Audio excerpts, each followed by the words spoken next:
All right, alrighty, rad. What's going on? How's everyone doing? Yeah, did everyone have a, let me rephrase this. Does anyone do anything fun for the weekend? Coming up on the weekend, a big 3-day weekend. You guys aware if it's a 3-day weekend? Happy Veterans Day. Happy Veterans Day. Do we have any veterans in the room? Veterans, thank you for your service. We do appreciate it. What branch? Navy. Navy. All right. What'd you do in the Navy, if you don't mind me asking? I was an aviation mechanic. All right. All right. Very cool. Nice. Very cool. So, aircraft carriers or on the land? I worked on helicopters. Oh, cool. Awesome. Very cool. Very cool. So, if you run into any veterans in your lives in the next weekend, give them a high five. I will be more than happy to buy you an adult beverage.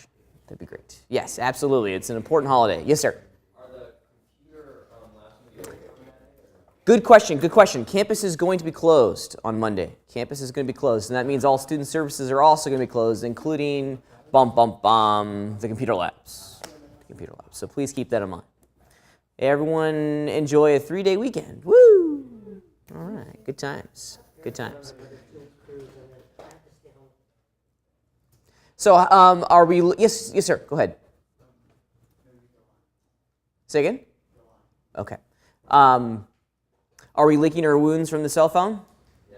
Yeah. Was it hard? Yes. Yeah. It's supposed to be a tough one. This is kind of our first big tough project of the year. So, if you found this model challenging, good. It's supposed to be challenging. It was supposed to be extraordinarily difficult. 3D modeling in many ways is a lot like kind of being a big puzzle. Okay, this is the project every semester that causes the most headache because it forces you guys to look critically at the shapes that you're crafting on the scene. Okay, when we start looking at the objects that we're going to be crafting out there in the real world, very rarely are they perfectly spherical or perfectly cylindrical. They're really composed up of a whole series of compound curves that define the volume of whatever it is that we're trying to work on. It is tough, okay? It is very tough. However, a ray of sunshine, a beam of hope, if you will, it gets easier. It gets much easier as you go through this process. So if you found it to be nearly impossible this time, don't worry. The next time you do something at this complexity level, it's going to be a whole lot easier. 3D modeling in every single way is an experience-based art form. The more experience you have behind the computer, working with these shapes, understanding how the tools are going to be used, and the application of those tools inside of our complex modeling process, the better you will become at this. So all is not lost. There is hope you will get better at this. Trust me, everyone does. Okay. Were there any ground-shaking, earth-shattering problems with the project that you guys were working on last week? Show-stopping problems that you were like, I can't figure this out.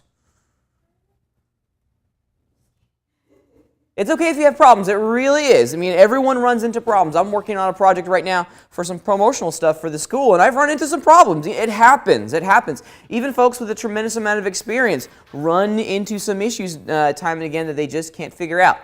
Throwing you a life raft. I think for me, it's just like this brain is trying to wrap your head around learning how to do all this support structures and stuff.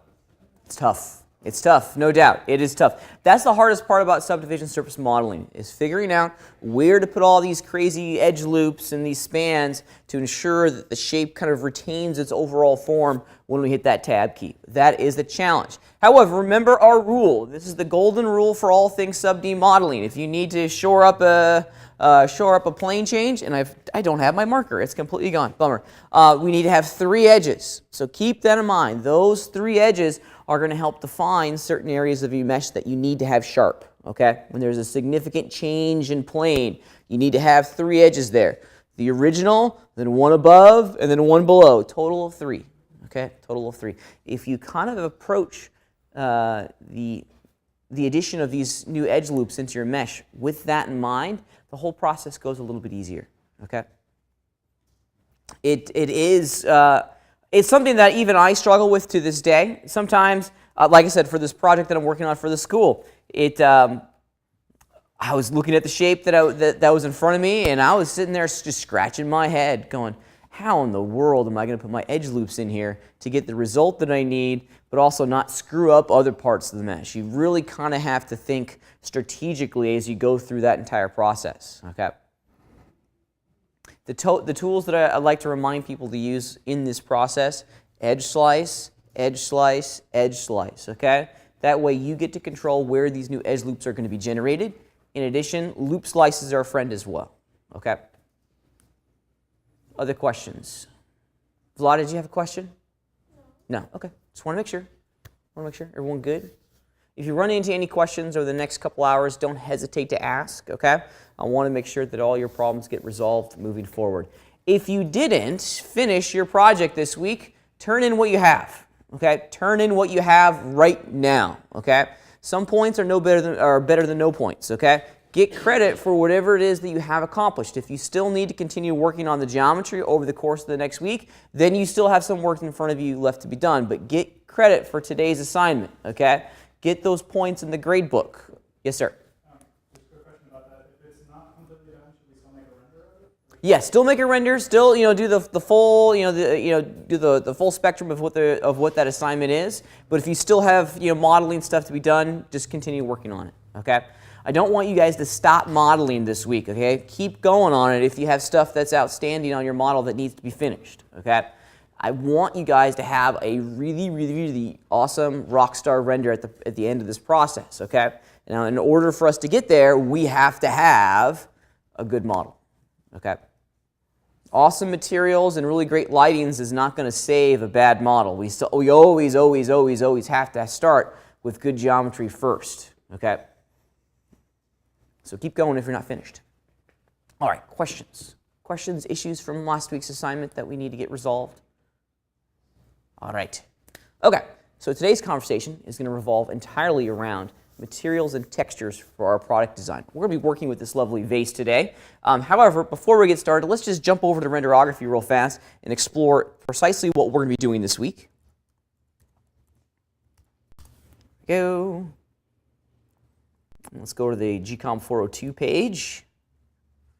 And let's check it out. Lumigons and luminous materials. That's going to be the major element of our conversation today. We're going to be exploring a new material property that we can apply into our scene to help us get a more accurate result, to get better quality renders. And it's really cool. It's called a luminous material, Lumigons. You're going to like working with them. I think you're going to find that the quality of your renders is going to go up pretty quickly when we start including these Lumigons into our rendering pipeline. In addition, let's just quickly give the 10,000-yard description as what's due this week. Of course, this is their conclusion of the cell phone project, the last week.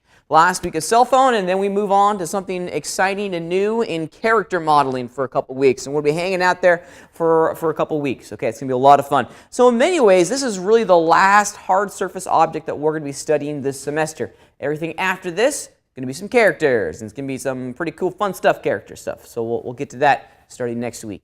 We can't let off on the gas, though. We still have to kind of cruise through and finish this project out and really produce some good work. So you're going to be doing all the textures for your cell phone this week. We'll come back to this at the end of class just to kind of revisit some of the specifics. We have a fun lab assignment created for you guys today that's going to get your hands dirty with creating Lumigons and creating some high glossy product shots. You can see in the renders that I've included on this page kind of the direction we're heading with our lab assignment today. More on that a little bit later.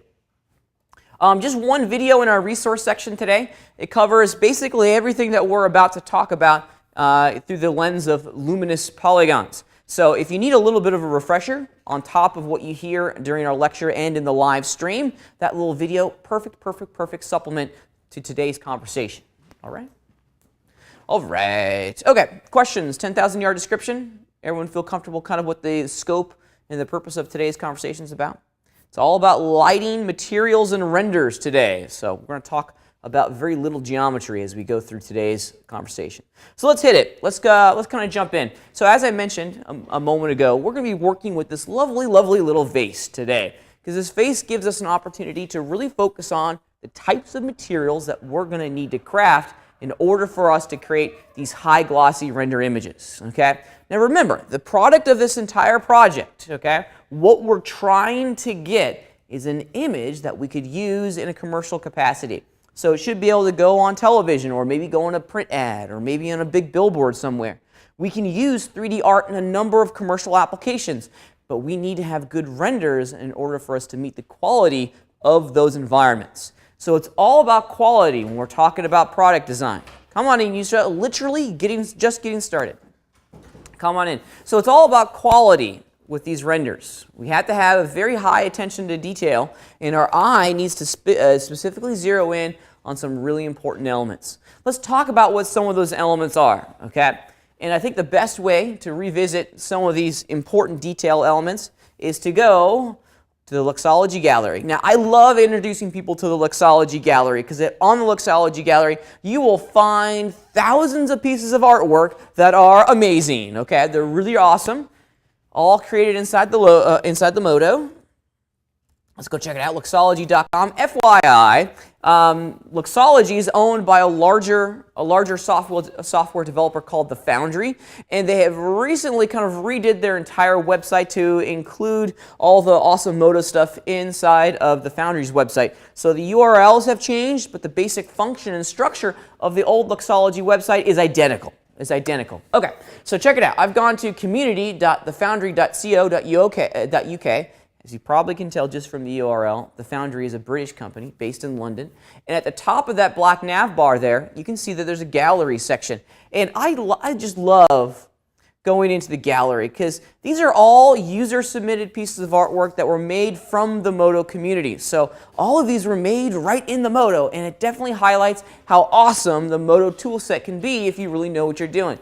One of the things that I like about their gallery is that it's filterable. So let me show you what I'm talking about. And this is the only thing that I don't like about the gallery. But down here, at the bottom here, there's a little link that takes you to the full gallery. And then, as you can see, we can filter our gallery through a whole series of categories. And let's just do print illustration. All right. Okay. And look at this. Wow, that's pretty rad. All right. Okay.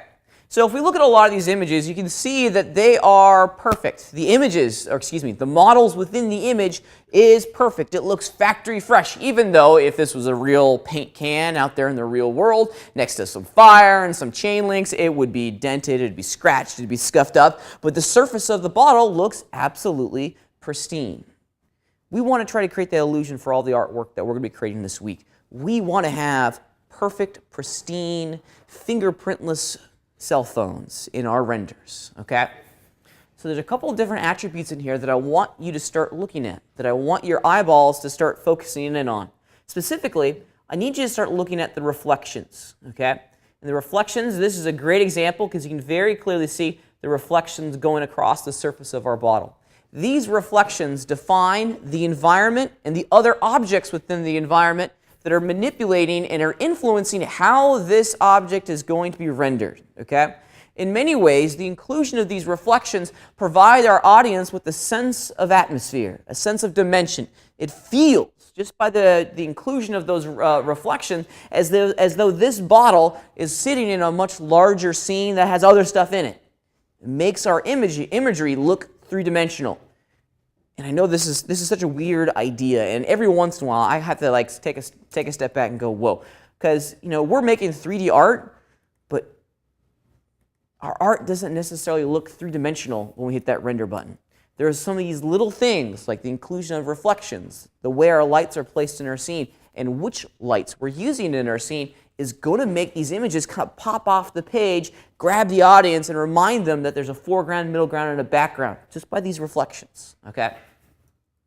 So let's look at another one. There's a whole, there are thousands and thousands of photographs on the Luxology Gallery site. I'm just going to, look, that's pretty cool. Cool website, awesome, rocking out, love it. Okay, let me see if we can find another one here. Everything from padlocks to toothbrushes. Awesome, good times. Looks like the Oral-B guys are Modo users. That's fantastic. Let me see if I can find a more illustrative example. These are amazing. Look at some of these. Look, every time I go on here, I'm absolutely floored by the quality of artwork that's coming out of our community. It's pretty staggering. Okay, let's look at this one. This one's kind of cool. A light bulb. I like the light bulb. Very clean, simple product, or simple render, excuse me. but it kind of gives us some opportunities here to talk about some other material characteristics that we need to ensure that's on our objects. Now, when we get our render camera right up next to our object, we're going to start to see some surface detail that may or may not have been noticeable from a much further distance away. Specifically, check out the bottom part here in our light bulb. Kind of got this brushed aluminum thing here, and you can just barely see the slightest indication that there are little scratches and pits and grooves going across the surface of this metal. If you were to hold the light bulb in your mind's eye and put it right up next to your eyeball, you would see all those small surface imperfections.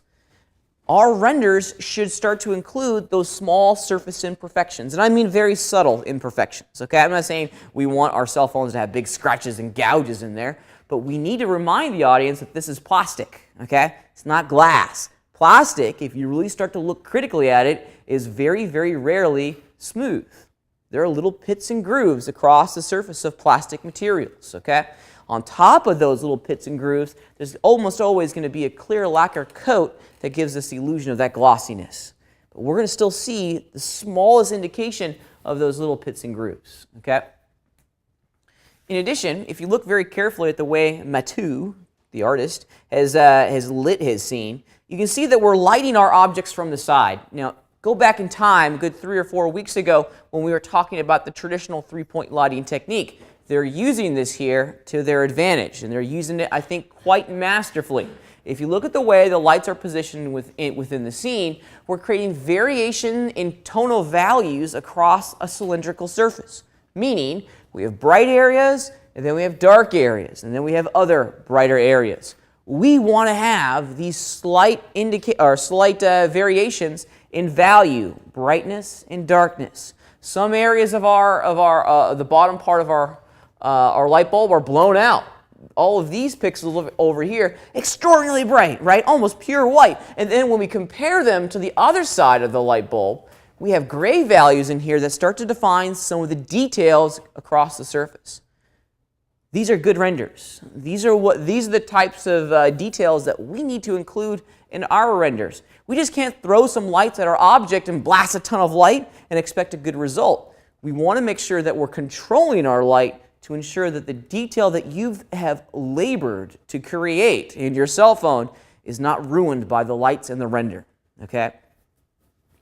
Lighting and rendering and setting up the materials for products is not difficult, but it's really easy to destroy and ruin if you're not paying attention to physically how the lights and the materials are working with each other. And there's a relationship between how the material characteristics that you establish in your shader tree are going to be influenced by the lights in the scene. Okay? Let's look at another one. Let's keep cruising. Let's keep cruising. It's football season. Looking good. Let's see if we can find... Oh, look at this one. I have no idea what this is, but it looks cool. Festival, Volkswagen. Awesome. Love it. Love it. I have no idea. That's kind of cool. Very rad. Let's check out the flame one. Cool. Little kind of elemental dudes fighting each other. I love it. Is that also in Moto, or is it? Let's find out. Sometimes they have a description at the bottom. So modeled in Moto and 3ds Max, rendered in Moto. So it looks like some of it was 3ds Max, some of it was Moto, and then it was rendered in Moto.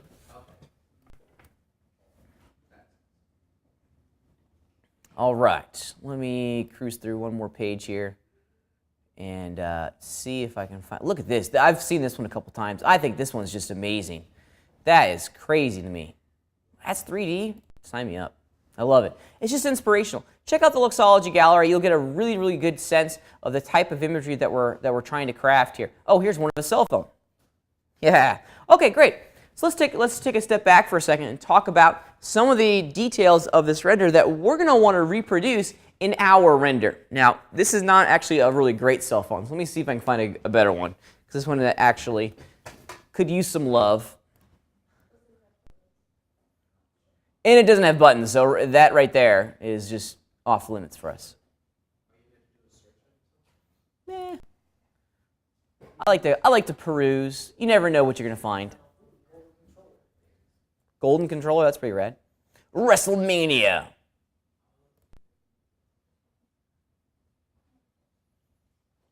Very cool. Very cool. I was hoping there'd be another cell phone in here. Back of the cell phone climbing something. All right. I am optimistic that I will find what I'm looking for here shortly. I'm optimistic. Very optimistic. My optimism is waning. There's another. That's not a good one, though. I think this is just, I could sit here and look through all these images all day long. Definitely is kind of motivating, is it not?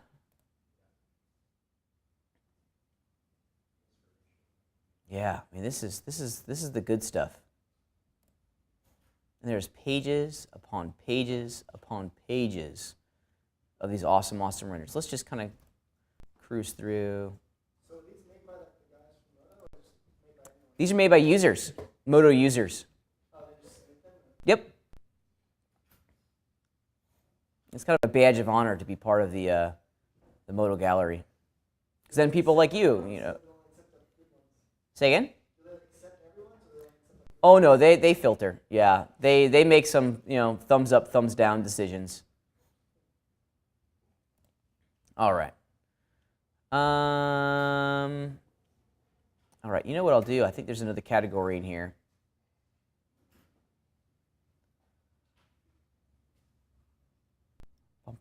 Let me see. Packaging. Are there a whole bunch? Yeah. Cool. Here we go. Look at this. Thank you.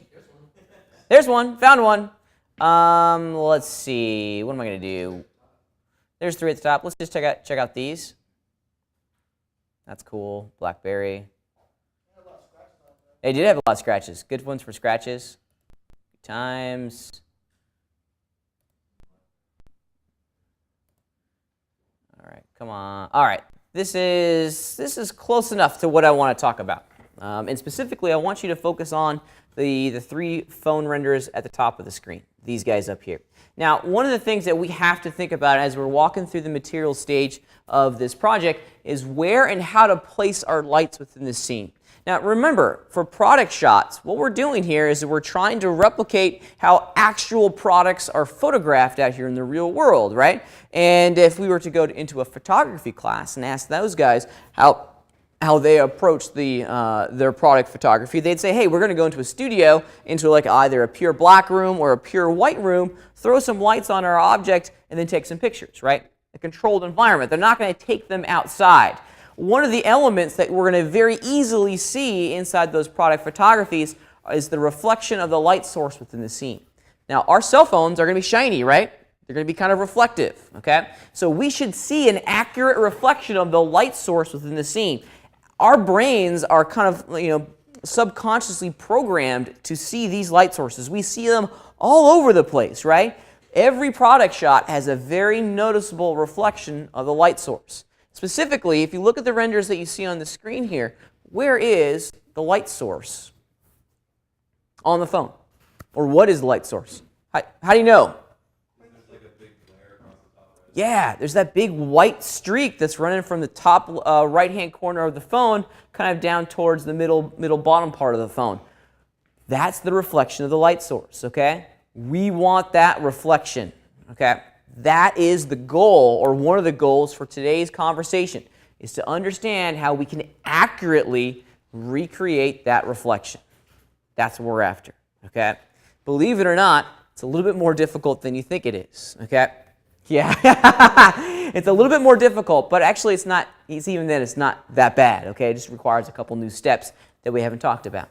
So we want to make sure that the renders that we craft get that light source in there, okay? Because that way our images are going to directly equate and look like the images that we're used to seeing out there in the real world, okay? It's hard with the light glass and just trying to get that. Controlling the light, yeah, it's tough. It's tough. And the process of creating Lumigons today is going to make it, I wouldn't say it's going to make it easier, but it's going to give you more control. It's going to be cool. You guys are going to like working with Lumigons. Whenever I do product shots, Lumigons are the first things that I throw down into my scene because I know that I'm going to be able to control them much easierly. Okay, let's take a look. Let's jump over into Modo and start understanding the process that we need to employ to get some high quality results. All right. So here's my little vase. FYI, I didn't model this. This came from the mesh preset library that comes with Modo. We're going to be exploring that mesh preset library here in a minute. Your lab assignment this week is going to encourage you to explore that library and pick some products inside of that catalog and use them as the foundation for your render. Okay. But let's just kind of take a small little tour here of what we got going on. So as you can see, we have very, very simple vase. It's the subdivision surface object. Pretty cool. Got a little flower in there. Awesome. Looking good. Looking good. There's no bottom to the vase, but that's okay because you're never actually going to tip the vase over, so we don't need to model it. And then we have geometry for these lovely flower petals. Now, I'm not going to worry too much about the flower petals today. That's not something that I'm concerned with all that much. I want to spend my energy talking about the vase itself because I want my vase to be kind of reflective, very similar to the reflective levels that you're going to be creating for your cell phone. So first things first, let's create some materials. Okay, we want to isolate the materials or all the features of our object in their own material, and I've actually already done that, so I apologize. If you look at the way the shader tree has been constructed, we have 3 material groups for the vase, the flower stem, and the flower petals. We're going to focus on working with the vase. Okay, let's jump over into our render environment and start looking at how we can oop, excuse me. Here we go. So there's my little vase. All right. So one of the things that I like to establish early on during the render stage of this entire pipeline is understanding where the ground plane is. We don't necessarily have to create a custom ground plane for our renders here in Modo. What can we use as an alternative that will give me that shadow? Shadow catcher. I love the shadow catcher because we're still going to generate a shadow for my vase. It's going to look as though this object is sitting on top of the ground. But what we gain in this process that makes it different from just adding a blank cube is that we get to swap out the backgrounds. And that's a very attractive benefit to working with shadow catchers. We're going to keep our environment incredibly simple today. Okay? So let's do this. You can find your shadow catcher inside of your preset browser down here at the bottom, and I'm going to go into my meshes section, and the shadow catcher is found in this basics folder, and there it is right there. So if we just double click on it, we can see it cruising down there at the bottom of my scene. All right, and now we're getting a better understanding of the size and scale of our little bottle here, our little vase, in relationship to the background. Shadows are incredibly important for the quality of our render. What do they give our audience? The illusion. The illusion that it's three-dimensional, right? The moment you put a shadow in there, it starts to feel more three-dimensional, okay? Now, I don't care if you just have to have a shadow somewhere in your scene. Don't care which direction it is. It can be a big shadow, it can be a short shadow, it can be a shadow on a wall, but we want to be able to cast a shadow on some other element or a reflection on some other element within our scene to ensure that we're reminding our audience that this object is living somewhere, okay? Great, quick way of helping the illusion be complete, okay? All right, so shadow catcher in, all right. I mentioned earlier that we're going to be working with a darker environment today.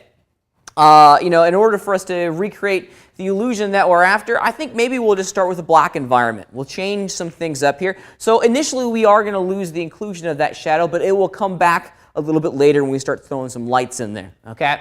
I'm going with a black environment because the black environment is going to make it really, really easy for you guys to see the benefit of these Lumigons and how our traditional light types are going to give us some problems when it comes to lighting this bad boy. So kind of nuking the background and getting rid of it makes it really easy to illustrate this entire problem and the solution. Let me show you a great little trick. Now we have a couple different ways that we can create a black background. Give me one of them. Black background.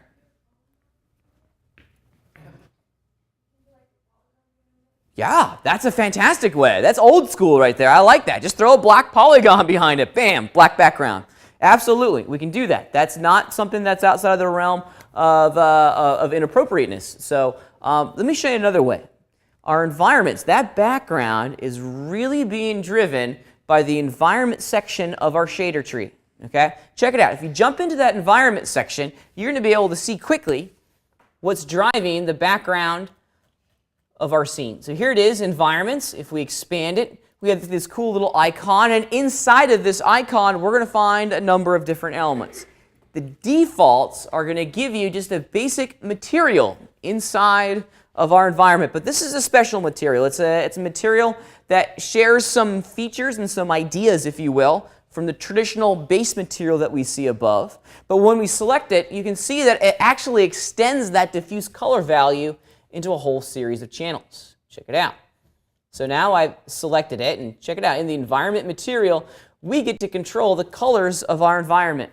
That gray gradient that's being generated in the background of every default Moto scene is being driven by those 4 color values. Okay? That's it. And if you really kind of break down the role of all 4 of these colors, we can kind of begin to understand their application within the scene. Okay? Does anyone know what the zenith is? You got it. So right above this. So what we're doing here is that we're transitioning between those 4 colors from kind of a 90-degree up all the way down to the horizon line. Okay? So the zenith color is going to be kind of the top of our arc, and then we transition through the sky, the ground, and then the nadir color is kind of the exact opposite of the zenith. So if the zenith is directly above me, the nadir is not over here. The nadir is underneath me. Okay? The ground color is kind of like right in here. All right? We get to control how these objects are going to be drawn in our scene. We can do a 4-color gradient. We can do a 2-color gradient, which just gives us the top and the bottom, and then we can transition between those. Let me show you what that looks like. Let's create a really intense, extreme example here. Maybe I want my nadir color, excuse me, my zenith color to be red. Whoa. And our nadir color to be blue. And what we get is the transition between red and blue, and we're in purple world. We're in purple world, okay? But we get to control this. We get to control this. Sometimes we want to have a subtle transition in our background, and I'm a big fan of that. Having subtle transitions in our background allows us to very, very quickly. There we go. There's black, and at the nadir color, we like having, we like having subtle transitions in our background because it gives us an illusion of depth. Okay, and I think I'm going to change this ever so slightly. I think my nadir color is going to be a little bit. I'm going to keep it black. I'm going to keep it black and then just very, very, very almost black on this bad boy. Even that 1% change in value is going to remind our audience that there's a little bit of depth in the scene. The shades at the top of our screen are different colors than what we have at the bottom of the screen. The human eye is going to pick up on very small differences. And it starts to, even right now, it's starting to look a little bit more three-dimensional. But we can do better than this, okay? We can do a lot better than this. We're going to keep working on it, all right? Okay, so now that we have our environment set up, we can start working with our object itself. Now, what I like to do whenever I'm doing any sort of product is that I like to start establishing kind of the foundation for my scene first, and then understand in my mind that I'm going to have to tweak some parameters as I go through this stage, okay? As I mentioned earlier, there's going to be a direct relationship as to how our materials are crafted and how the lights are going to interact with those settings. So it's kind of a back and forth between our lights and our materials to get something that we want. I think for my vase here, I'm just going to make it, I don't know, kind of green. How about a green? Or how about, maybe a bright color. I don't know. I'll be creative today. I don't know what color it's going to be, but it'll be a bright kind of primary color. But most importantly, it's going to be reflective. That's the important thing. I want to kind of create the illusion of maybe some sort of lacquered, polished ceramic. That's what I'm after, okay? So it's going to be kind of reflective. It's not going to be like a chrome sphere. It's not going to be like a mirror, but it is going to reflect portions of the environment, okay? So let's go ahead and start establishing that rough setup, and then we can look at ways that we can tweak it here in a minute. So here's the material group for my vase. Let me select the material and start messing around with some of these parameters. Okay. All right. from our conversation that we've had this semester, which of these parameters should I start to dial in if I wanted to make it reflective? Reflection amount, absolutely. That's definitely the place that we want to look. Right now, the default reflectivity is 2%. We're going to increase this to maybe like 10% or 20%. To make something noticeably reflective in our scene, we don't have to drive it to like 50%, okay? Everything is reflective, but not everything is very reflective.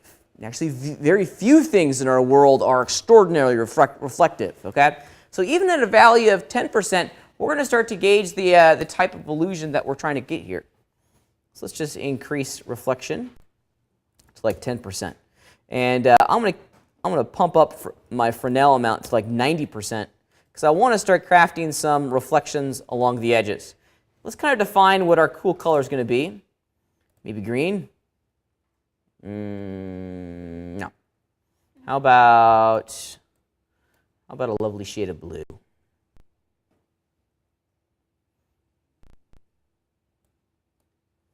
It's kind of purpley blue.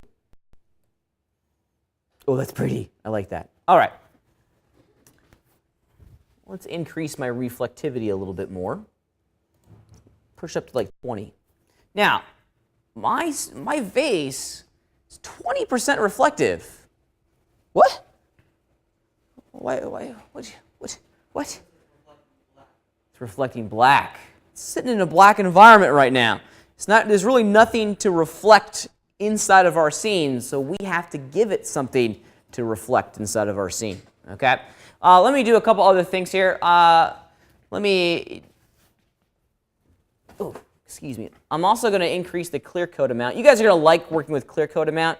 If you're trying to recreate the illusion of something that's got like a lacquered polyurethane finish, clear coat is your jam. Put up to 100%. It'll get more awesome here momentarily, so bear with me. Okay? Okay, cool. Let's give it something to reflect. Now, the first thing that we want to do after we start establishing the basic setup of our materials here, and this is the basic setup, is analyze all of our lights, okay, and figure out where within inside of our three-dimensional scene these lights are going to go. All right. So let me go find my light. Right now, the default light type that I have, of course, is my directional light, and I have turned my lights off. Let's show lights. All right, so there's my light. We can see the shadow that it's crafting on or creating on the floor of my scene. However, is this the type of light source that I want to use inside of a studio for indoors? I love it. Aaron, thumbs down. No. Why not, Aaron?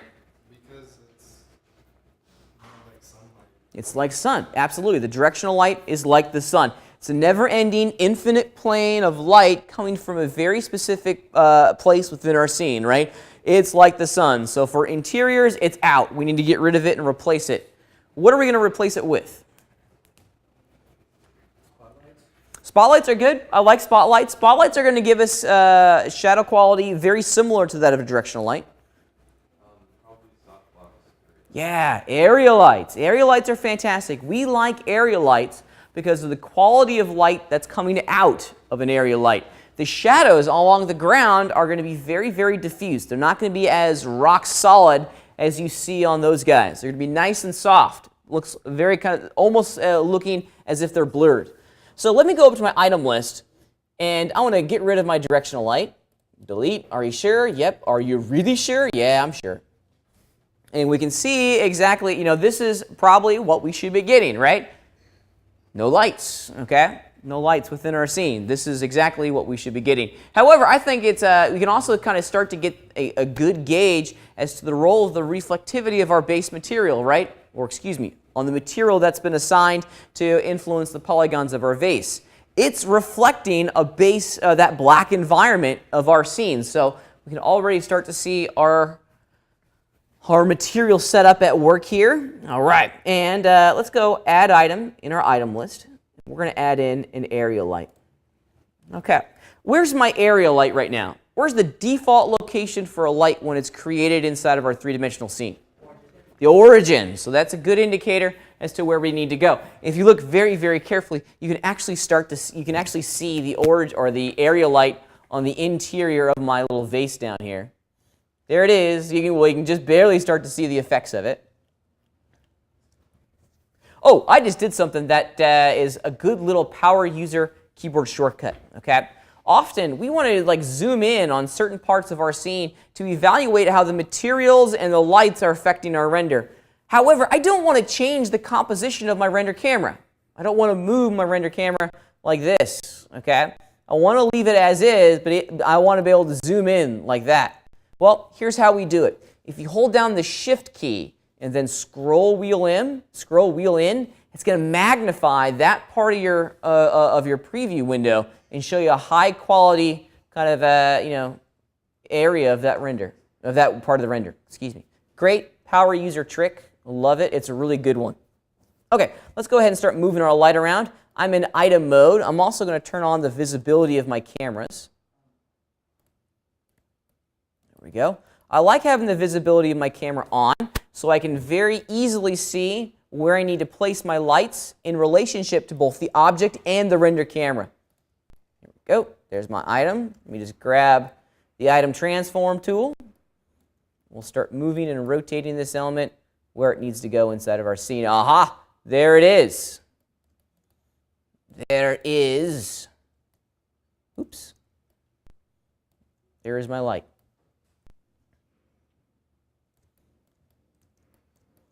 All right. Okay, cool. Looking good. Looking really, really good.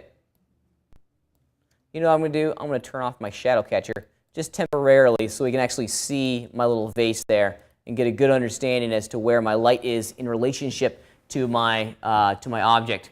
Okay, as our preview window starts to continuously evaluate our render and update as we go, we can start to see the inclusion of some of these reflective qualities. Or are we? Huh? Still kind of looks a little matte, right? Looks a little dull, absolutely. We can see the very slightest indication of a reflection of our light source right there. There it is. That's all we get. Right there. Okay. Can you see it? Small little dot? That's the reflection of our light source. We know from our material settings that the reflectivity quality of this material, of the blue vase material, is like 30%. So it should be pretty reflective, but it's not. Yes, sir? The light is gigantic. The light's gigantic, absolutely. That's not necessarily a bad thing. We like large lights, especially in the photography world, because the light rays kind of get this cool wrap effect going around.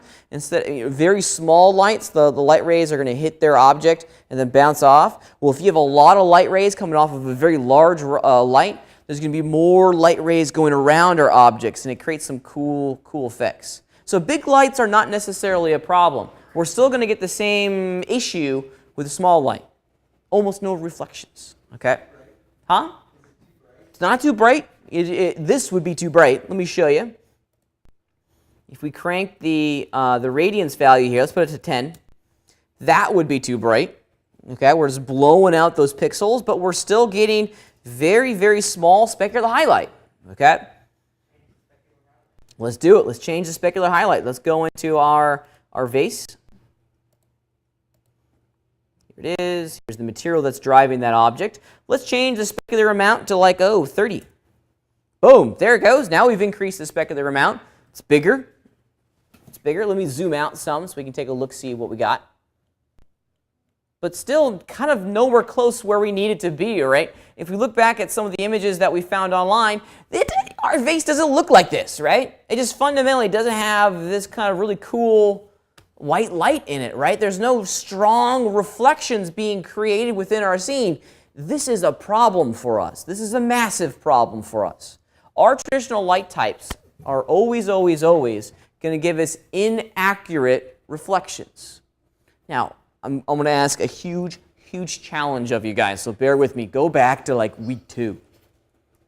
In your minds, go way back to week 2. Or maybe it was week 3. It may have been week 3, so you're doing a little bit better. Okay? Week 3, we spent some time talking about lights. And one of the elements that we talked about was the role of the specular highlight. Okay? Specular highlight. Where is the specular highlight being generated across my mesh?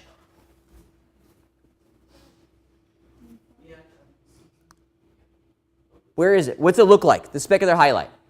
Liam.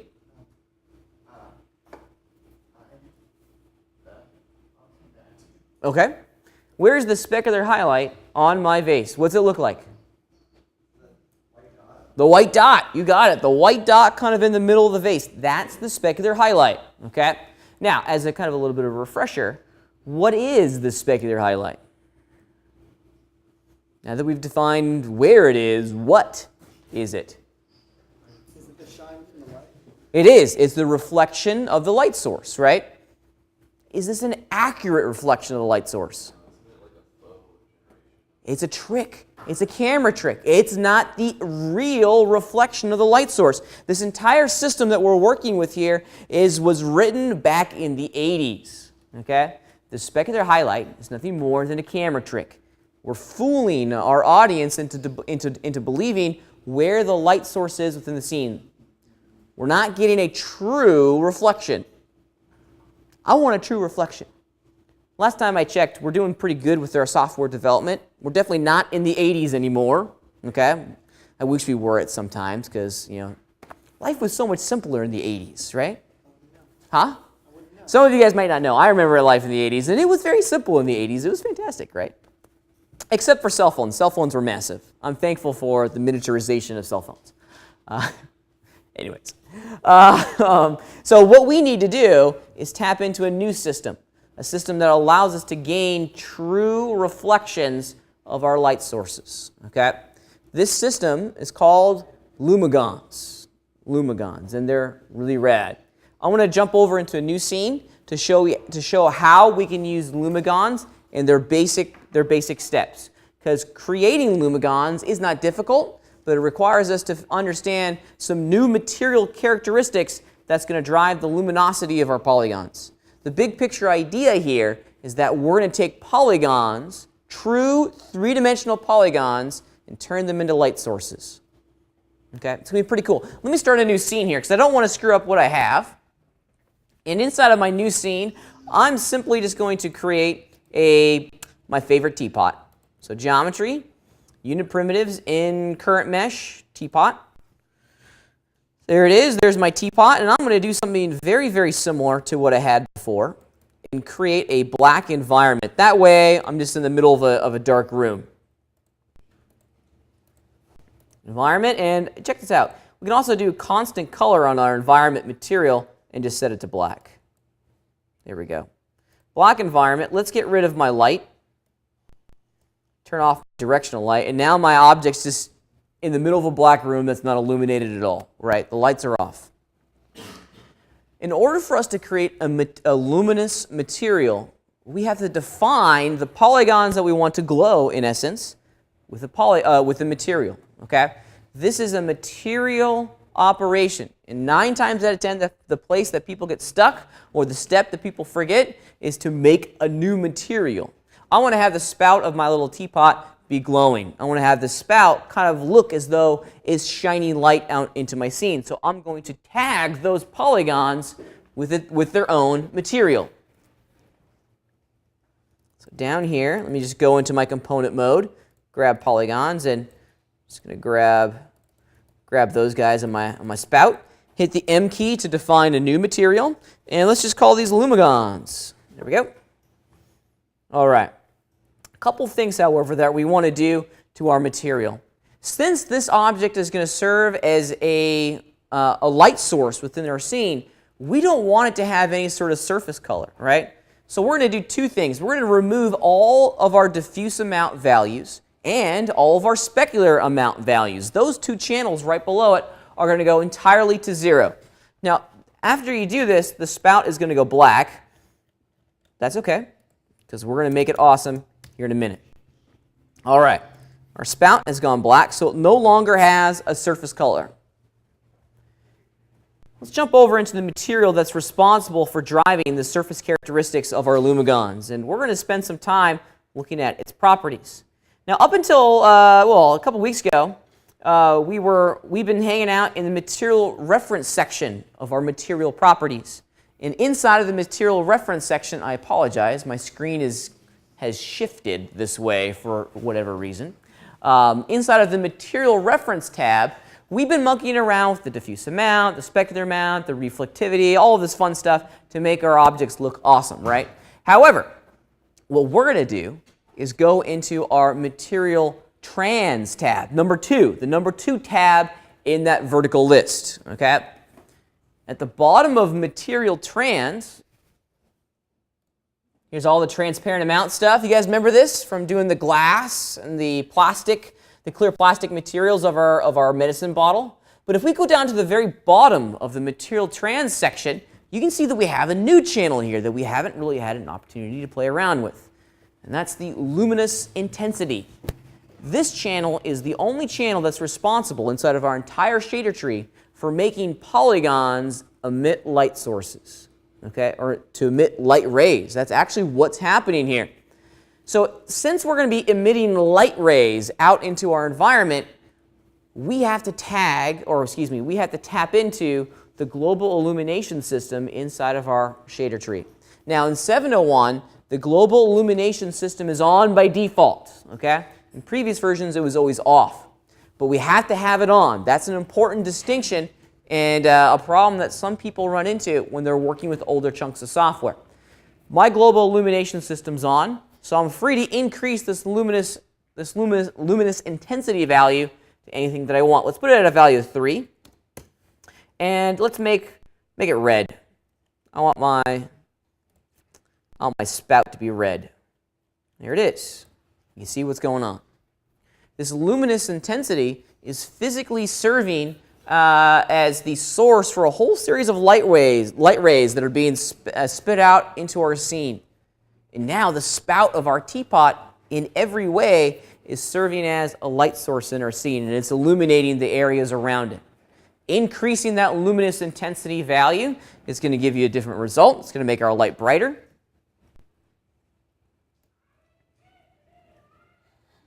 I know, it's awesome.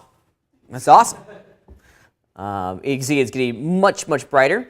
And of course, if we were to lower it, as you would imagine, it's just going to go, it's going to get really, really dim. Now, the one thing that we can't control easily with this basic setup is how the polygons for our spout are being drawn, okay? They're always going to be red, or a shade of red. We're not going to be able to create kind of like a glow, a true glow right out of the render. We have to do some post-processing to make the spout look kind of glowy, okay? But the areas around the spout are getting the illusion that we want, okay? We're going to tap into this system and create some light sources back in our vase scene that use this luminous intensity value to our favor, okay? This is the way that we're going to generate true reflections of our lights in our scene. We might not be able to reflect in a traditional light type. However, Modo completely understands the process of reflecting a polygon. And what if that polygon was emitting light out into our environment? It's a very powerful system. Let's check it out. Let's go check it out in our other scene. All right. So here we go. Here's our light back in, or here's our scene back in our vase. And I'm going to get rid of my area light. I'm just going to delete it. Don't need it anymore. Bye-bye. All right. Now, I have an empty mesh item here, and I'm going to use this empty mesh item as the container for all the polygons that I'm going to use as lights. So it's a good idea to kind of be good stewards of your scene. Let's name this Lumigons. There we go. Not Lumingons. Lumigons. Lumigons. There we go. And we're physically going to make some lights, some geometry here that's going to serve as lights, okay? So I'm looking back at my camera, and if I grab my modeling tools, I can go to like the cube tool, for example, and draw a two-dimensional plane. This two-dimensional plane is going to serve as my Lumigon. So let's move and rotate this plane as if it were a Lumigon, or excuse me, as if it were a light inside of my scene. Maybe we'll do something like that. Awesome. Now, let's go through the process of generating the material network here. remember, in order to create a Lumigon, you have to define it with a material. So let's just create a material from that polygon, the M key, and we'll just call this a Lumgon. And what do we have to do to our diffuse and spec value? Zero mount. Color doesn't matter, but diffuse and spec got to go down to 0. FYI, this is kind of something to keep in mind. Moto is going to preserve all of the settings that you used the previous time you used this tool. The last time I hit the M key, I reduced my diffuse and spec values to 0. That can be dangerous, especially if the next time you want to apply a material, you want to have a diffuse and spec value. So got to be aware of that. So will it not work if it's not at 0? Or will it, like, Say again? will it not work if it's not at 0? We want it at 0. We don't want it to have any surface color, but we are going to emit light rays from the surface. Okay. Let's hit OK. All right. Here we go. So over in my shader tree now, here's my Lumigon material. Let's go into the actual material itself. And in here, where am I going? Yeah, down one to material trans. And then at the bottom of our material transmissive tab, we're going to increase the luminous intensity. Let's put it to the value of 3. I like the white color there. Ah, Shazams. There it is, folks. Now we're getting closer to what the final result should look like. What we're doing here is that we are crafting a true, accurate reflection of the light source within the scene. We're using that polygon to blast a whole series of light rays out into our three-dimensional scene and then capture those obviously as across the surface of our geometry and then still get that awesome reflection. Okay? It's incredibly powerful. Now, yes, sir. Mr. Pryor. Nothing? Good. Yeah. So, sort of like photography, how they use like the lights and with the foil running and just to get the lighting and reflection going, right? Right, absolutely. So if we take this to the next level, if we wanted to have a very specific specular highlight that's a very specific shape in a very specific location across the surface of our geometry, we can make that with a polygon. Shoot, I could have a teapot-shaped reflection across my object if I wanted to. Yeah? I know this person used 2 of those objects on here, but for their teapot on the render page, they got a horizon line that was glowing. Is that just another polygon? Yeah, it is. And we're going to get to that here in a minute. Absolutely. How we can work and continue to wrangle these Lumigons. Yes, sir.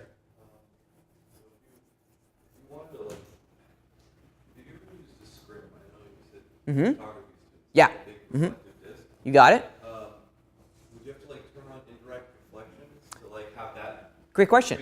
Yeah, so what Nathan is trying to do in the photography world, we often have a key light that's acting as the primary illumination source within our scene. In many ways, I've already established that. What if I wanted to kind of fill in the shadows on the opposite side? Interesting. Interesting. We can actually just create a white polygon, put it on that opposite side, and it's going to bounce light back onto our object. One of the reasons why Moto is so prevalent in the traditional product design world is that the lighting system that we have here behaves almost identically to the lighting system that we're used to working with out here in good old planet Earth. Let me show you what I'm talking about. All right, so I'm going to create a new polygon here, and let's make it a disk. Okay, let's make it a circle. Awesome. And I'm going to assign this polygon into its own material. And I'm just going to call it white. I don't want it to be, we'll call it fill. It's a bad joke. No one got it, but that's all right. All right. So this is the fill material, and it's just white. Okay, oops, let me give some diffuse amount. And it's just white. And you can already start to see it reflecting inside of our scene. Okay, it's bouncing and filling light in here, but however, it is a little. We have to learn some other things in here in order to wrangle it. I don't want to see the reflection of this object within the scene, but I do want it to influence the indirect rays that are responsible for illuminating that side of our our vase. Okay, it's really easy to do this, and we're gonna talk about it. Well, shoot, let's just do this. Changing plans here. Changing plans. I'm gonna assign that big disc as I'm gonna assign it to the exact same material that I've established for the Lumigon within my scene. So I'm basically going to make them both Lumigons. Okay, let's just do that. Let's see what happens. I'm going to reassign that from fill to Lumigon. Now we're blasting a whole bunch of light. We're blowing out our object. Okay, so let's move this this disc where we want it to go. I'm going to change my action center to selection so I have a little bit more control. Yeah, what I'm looking at here is not so much the intensity of the reflection, but the quality of the light going across the surface of my vase. I'm just trying to fill it in a little bit here. I don't want to blow it out. Maybe I'll bring this one in, make it a little bit brighter. Yeah, a little bit brighter on that side, not nearly as bright on the other side. We can move this one a little bit further away. Yeah, somewhere right around in there. That looks pretty great. Okay, let's talk for a second about our reflections. They're kind of dominant right now, right? They're really dominant. They're incredibly bright. How can I tone them back a little bit?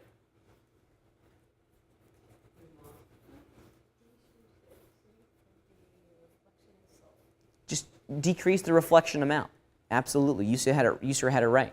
Okay.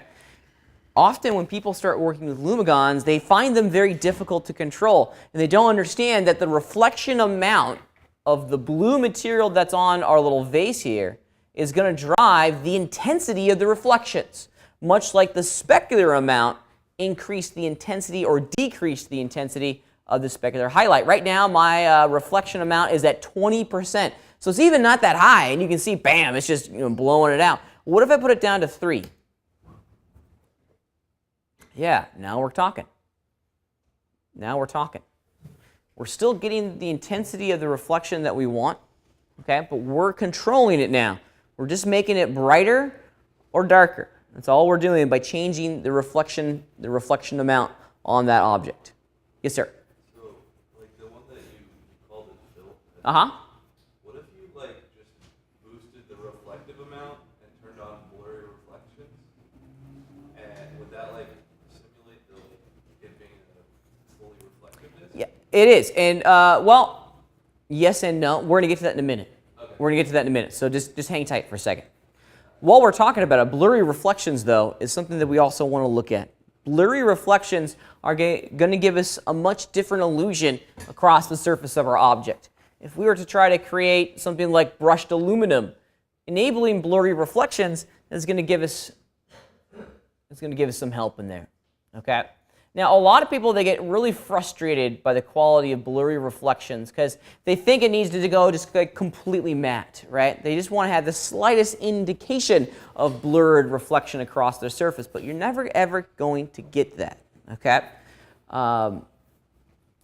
Some people like messing around with the roughness percentage here. Let's really increase our roughness amount. And does it really change all that much? Okay. Blurry reflections are very difficult to wrangle. A lot of folks, they turn it on thinking that you're going to get awesome results, and guess what? Not as awesome as you think. It's only going to make your render go a lot longer. Okay. All right. Let's add one more into the mix here. I want to have a rim light shining in our back. So I want to have, boom, just the kind of a nice highlight going around the shoulders of our little vase here. So one more time, we'll create another plane. Let's make it a big one. Big plane, big green. Now it's just a big gray cube. But I want to have, I want this guy to be assigned to the exact same material as the others. Okay, now it's acting as a light source. So if we move and position this guy where we need it to be, we're going to create the illusion that we're after.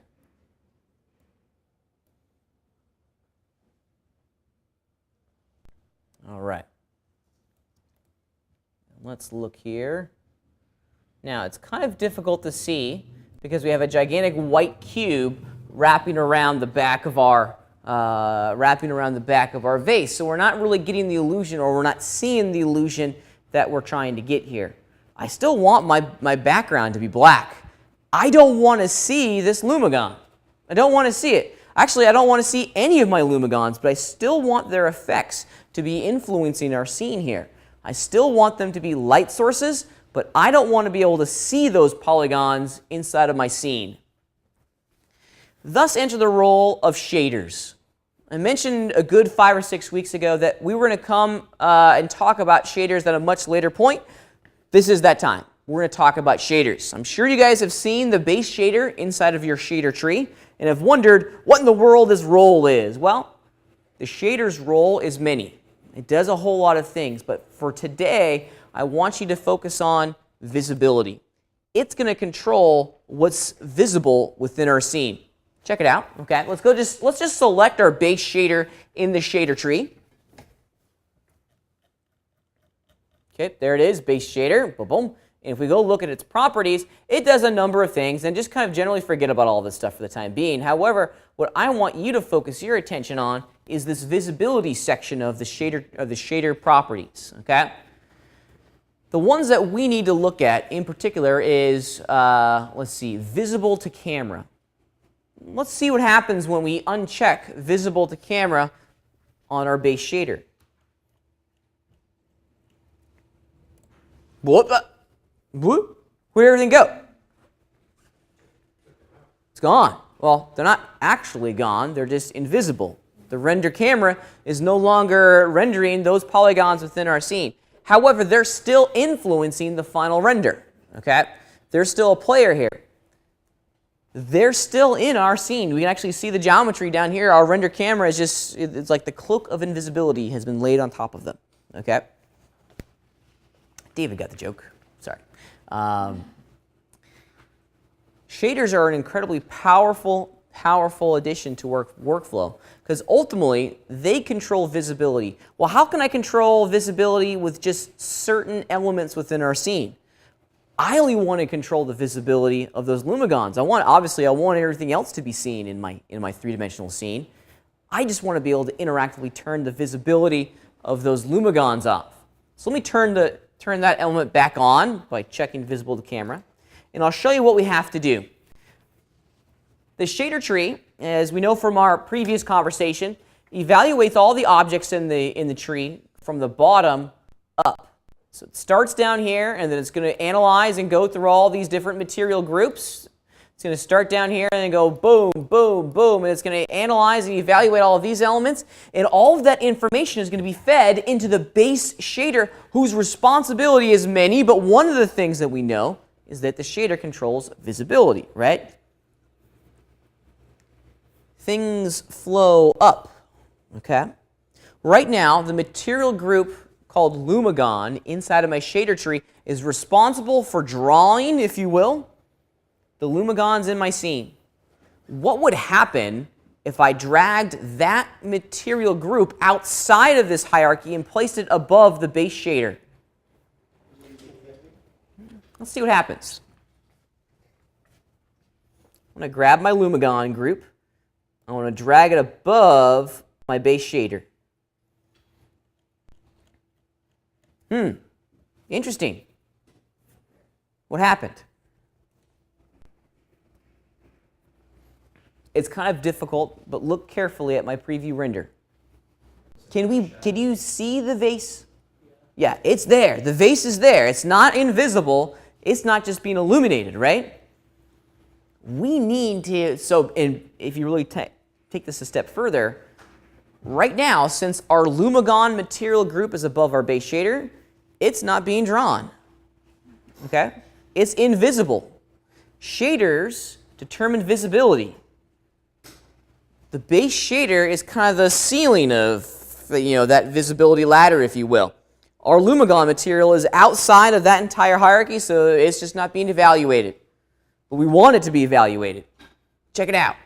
If we give it its own shader inside of that material group, we can control it separately from everything else inside of our scene. Check it out. It's pretty rad. Let's take a look-see. So here's our Lumigon material group. We can go Add Layer, special shader. Since my Lumigon material group was selected, it should automatically go into my material group, and there it is. Okay, and dun, da, da, da, there's all my lights back on. Since it has its own shader, it's now following the rules that its shader is telling the rendering engine. Okay. Now that we've isolated our Lumigons from the role and the influence of the base shader, we can control their visibility separately within our scene. Check it out. Look at this. All right. I'm going to select the Lumigon shader, go over to the shader properties, and I'm just going to turn off visible to camera. There it is. Now we're able to use the Lumigons, control how they're seen within our three-dimensional scene, and ensure that they're never, ever, ever going to be drawn in the final render. By extracting that material group and placing it outside of the influence of the base shader, we get control. We get control as to how the contents of that folder are going to be evaluated and drawn by our rendering engine. Okay? If we orbit around our scene here, and this truly is the power of the Moto rendering engine, I can orbit around my scene, get a different snapshot, if you will. I can look back on the at the kind of the opposite direction. I'm looking at right now in my scene what was the original Lumigon inside of my setup here, but I don't see it. Okay, they're invisible to the rendering engine, but their effects are still visible. That is awesome. That's very cool. That's very cool.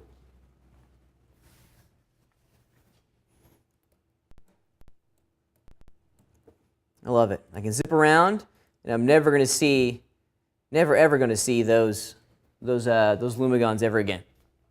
They're gone. Love them. Love them, love them, love them. Questions so far?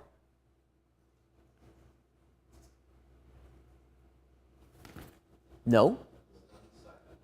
Stunned silence. I very rarely have that effect on people. Okay, I'll tell you what. Let's take a small 5-minute break. Okay? Let's take a break. I've been yakking for an hour and 45. Let's take a break. Okay?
Okay, so I wanted to continue talking today about how we can control our scene. And specifically, I want to be able to control my reflections just a little bit more. Okay? If you look at the quality of the imagery that we're crafting here, it's looking pretty good. Looking pretty good, right? It's not so bad. It's starting to get that photorealism that we're after. Rock and roll. However, if we were to really analyze and critically evaluate how an object would be photographed if it was being taken inside of this black environment here, as we have, we're not necessarily going to get a result that looks like this, okay? We want to be able to control the amount of reflectivity that our little object is getting along the edges, okay? I want to have the reflections be really intense when they're facing towards the camera, and as the curvature of our vase goes towards the sides, I want the level of reflection to go down. Specifically, check it out. If you look at the intensity of our reflections over here, along the edges, they're the exact same reflectivity value of the edges, the reflections on the front. I want it to be a little bit less reflective just along the sides, okay? I want to be able to control where and how much reflections I'm getting that I'm recreating across the surface of my little vase here. I still want control. Moving these lights around is still going to give us the exact same effect that we're seeing here. We need to add in a new player, and this new player is pretty rad. You're going to like this new player, okay? This new player is called a gradient. Now these gradients, if you're used to working in Photoshop and Illustrator, are completely different. They're completely different. So don't come at this from like the Photoshop mentality of you're going to be transitioning between colors, even though you're kind of doing that, okay? They're completely different. We're going to use gradients in a really fun capacity. Let me show you how we're going to use gradients at its most kind of fundamental level, and then we'll take this one step further and start looking at how we can control gradients to control the reflections, or where the intensity of our reflections are going to change, okay? Creating gradients inside of Modo is super easy, okay? It's going to be a procedural element within inside of our scene. So we're going to create this procedural just like we would create any other custom texture map. Yeah, here we go. So I have my vase material group selected. Let me just collapse some of these others so we can get it out of the way. So here's our vase material group. If I go add layer, processing, there it is, gradient. There's a number of cool things that we can ask the computer to generate for us and craft a really custom advanced effect. Okay, a gradient is going to be one of them. Let's just do it real fast. Let's add the gradient in. All right. And let's see what's happened. What's happened? It's white. What? It's no longer blue. What? Let's explore. Let's explore what's physically gone on here. Because on the surface, people think that gradients just overwrite everything. Kinda. Okay? We're playing along a new set of rules now. Okay? Let's examine exactly what this image is influencing inside of my shader tree. We've been messing around with this effect column time and again, but now that we've added this gradient, check it out. Which effect is this gradient responsible for now? It's overwriting something in our material. What is it? The what? The vase. What part of the vase? What part of the vase? Yeah. Which component of the material? The diffuse color. Okay. Let's select our material and kind of conceptualize what's going on here. So here's our material. Inside of our material, we have a whole series of crazy channels, right? A lot of stuff going on. Diffuse amount, diffuse color, diffuse roughness, a lot of different things. Up until now, we've been going in and specifically defining the intensity of all of these channels, or the values of all of these channels by hand, right? The diffuse color is responsible for the surface color. It's the car paint color of our object, right? And it's blue. It's blue. Well, we've added in a gradient, and its effect, its responsibility inside of our shader tree is diffuse color. So in every way, it's overriding what the material has already captured and defined as the diffuse color value for this object. Okay? Follow me? So we're like overriding the diffuse color value that's in the material with a new element. Okay? We're affecting just one channel. That's all we're doing. This gradient in its current state is only affecting the color of our vase. Let's go in and see how we can use this to control the color of our vase a little bit more intelligently. Okay? So I got my gradient selected here. Its effect is diffuse color. FYI, this is the default value for any new procedural element that's added into the scene. More on that later. I'll show you how to change it. But we're just going to work with it for the time being. Now, with our with our gradient selected, the Properties tab is going to give us access to some important information that will allow us to change how the color of our vase looks. I don't want my vase to be blue. I want it to be maybe a couple different colors. I want it to transition between colors. Okay? The Surface Gradient section of our Properties tab is responsible for defining how these colors are going to transition between one another. There's one thing that we have to look at, and this is where gradients admittedly get a little bit academic. Okay? And that's the input parameter. This is the set of rules, if you will, that will determine where these colors are going to be placed along our object. The diffuse input parameter is the incident angle. Okay? And the incident angle, well, there's two angles that we in the computer world focus a lot on. There's the incident angle, and then there's the glancing angle. Okay, so if I'm the camera and I'm looking this way, right down at Mr. Pryor, okay, if the plane of my camera is perpendicular to Mr. Pryor, what the camera sees is called the glancing angle. Okay, it's a direct kind of direct reflection ray back at me. Boom. If I was to fire, maybe Mr. Pryor is bulletproof. Not maybe, he is bulletproof, right? Yeah. Anyways, so if I was to fire a bullet at him, like a kind of a light ray, it would bounce off of him, come back at me, and then I'm dead. Bummer, because I'm not bulletproof. That's called the glancing angle. Okay? The angle that's perpendicular to that, so the sides, is called the incident angle. Okay, the incident angle. Okay, the sides. Okay? Right now, the input parameter is the incident angle. So what we're ultimately going to be able to control is how the surface of our object looks at the glancing angle and how the surface of our object is colored along the incident angle. You'll see it in action here in a minute, and you'll go, oh, I got it. Basically, here's the big picture idea. When it's set to incidence, it's going to change how the sides of our object looks. Okay? It's pretty rad. Let's check it out. Now, in order for us to change the color, we have to do a couple different things. And I'm not a big fan of the new gradient editor inside of Modo. They've added the gradients in the Properties panel now. I find it a little frustrating because it's now incredibly small. So what I like to do is I like to hit the Edit Gradient button, and it's going to bring open your gradient editor. Okay. Now, the gradient editor can get a little academic, okay, and I apologize for it. New work environment for us to kind of consume here, okay?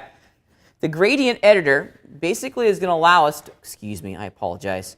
The gradient editor is basically going to allow us to define a series of key frames, key values. In this case, we're going to do color. And then the computer is automatically going to transition between those two colors automatically for us. Okay? Down here at the bottom of our gradient editor, we have that big white bar. That's where we can easily edit the location of our keyframes. If you see over here in our channel list, we have the RGB color selected. Okay? So in many ways, we're affecting color now, the physical color channels that's responsible for drawing the diffuse color amount on our object. Okay?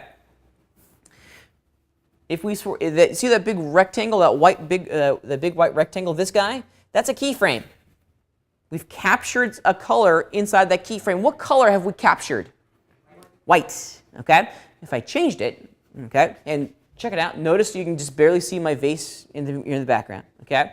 If I was just to change that color by left-clicking and dragging on my color wheel, what color is my vase? It's gone blue.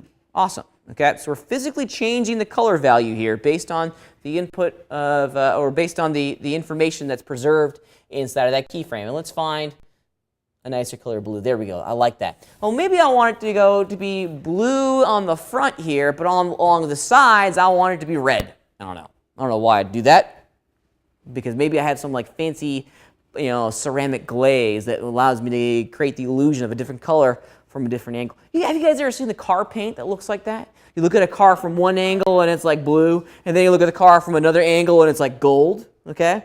We're doing almost the exact same thing, okay?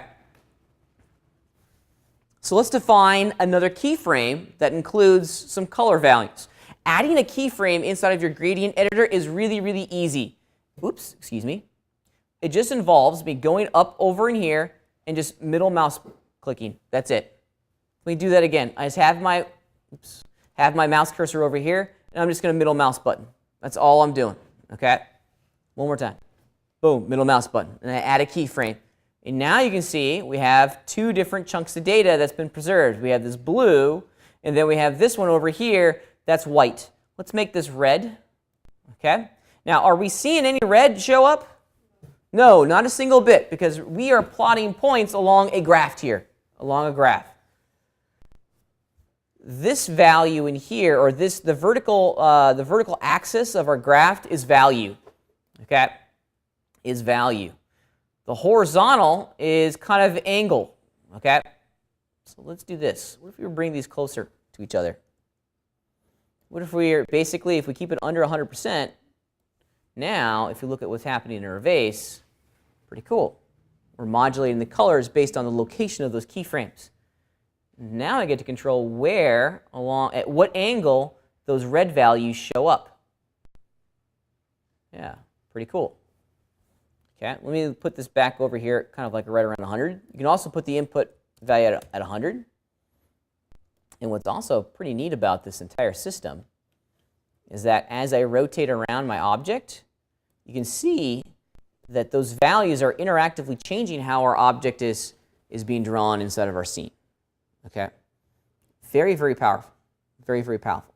Now, what's controlling where the red is showing up is that input parameter, the incident angle. So let's just use the existing kind of colors here. Excuse me, let me reset my rotation. Let me use the existing colors here, and let's just change the input parameter, the math, if you will, that's determining where and how these colors are being placed along the surface of my geometry. What if I was to go to like, I don't know, let's do sample parameters here, and let's do distance to camera. Now it's neither red or blue, right? It's kind of purple. However, if I moved my camera away, it goes red. As I get my camera closer, it goes blue.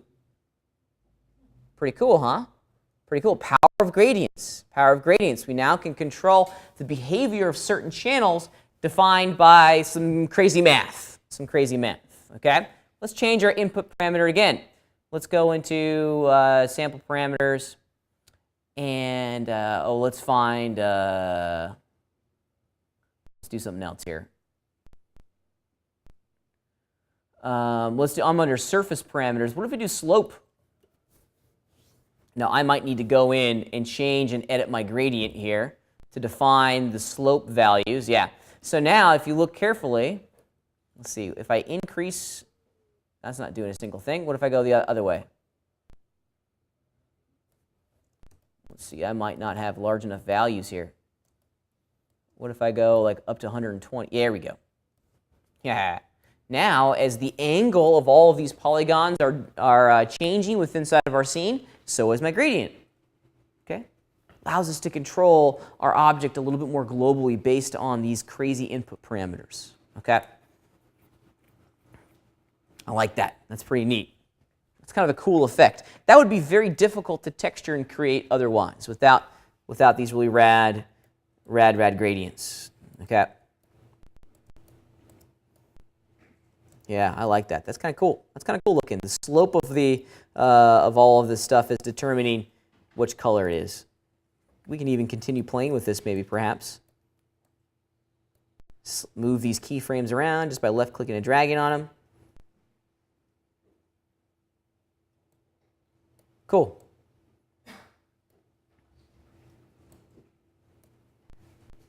And within just a couple mouse clicks, we've created something here that's very custom.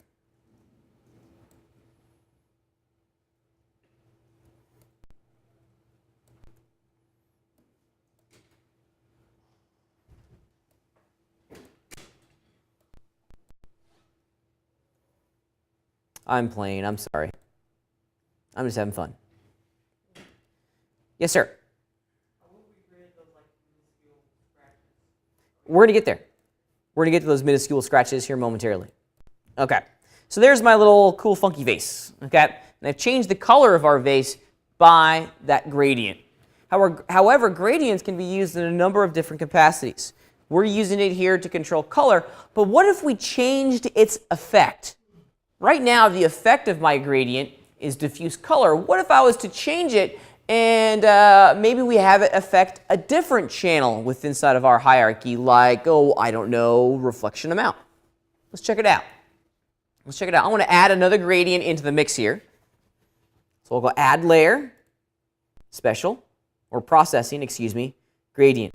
Now, before we go any further, you can already start to see that at its defaults, it's overriding the diffuse color value, right? So what do I need to do here to this new gradient? Change the effect, because we don't want it to influence diffuse color anymore. We want it to influence reflection amount. Let's do that.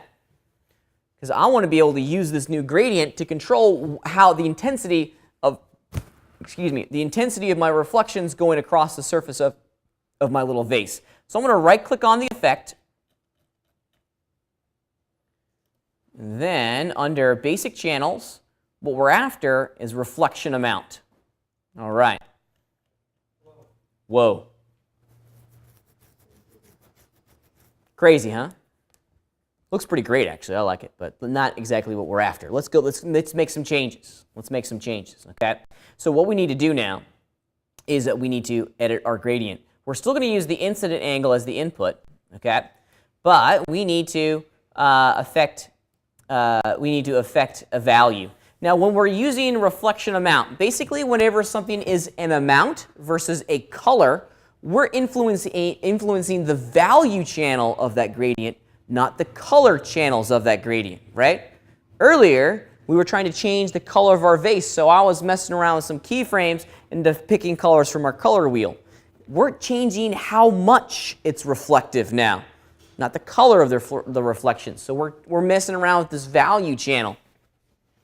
The same rules kind of generally apply, however. We're going to add a, let's do this. Let's add a keyframe in here. And yeah, now we can start to see some color. Yeah, cool, cool. Okay, so let's do this. Let's bring this amount, this value down to 0.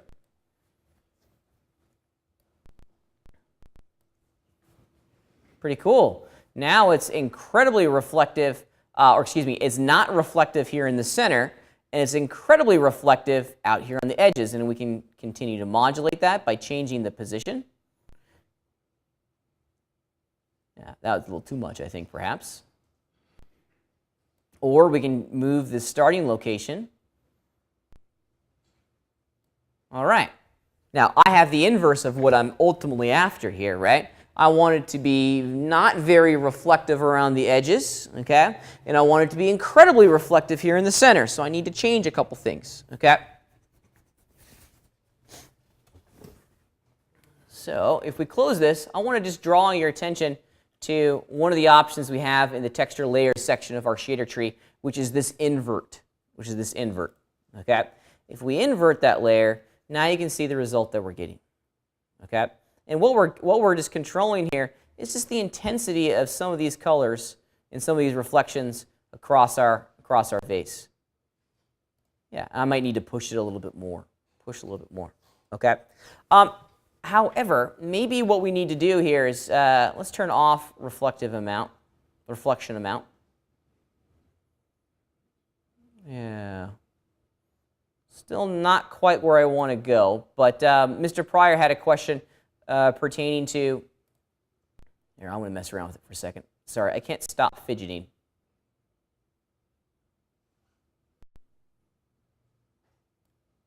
It's just in my nature.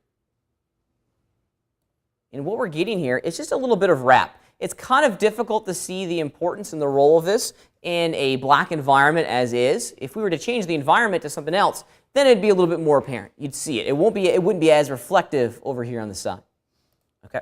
All right. Okay. Mr. Pryor had a great question, and it's a question that I want to get answered. He's like, how do I create all the little scratches and dents and stuff going across the surface of our vase? Well, we're going to use this exact same idea again. We're going to create a procedural texture and change the effect of that procedural texture to increase and decrease the apparent nature of all the reflections. Okay? So let me add in a procedural texture here, and I have no idea which one to use. The enhanced moto textures are really kind of neat, but they're ambiguously kind of categorized inside of the shader tree, and it's difficult to understand what all of these patterns are going to look like. So let me show you a great resource that will help. Okay? I don't even know what some of these patterns look like, so I'm going to need a little bit of love here.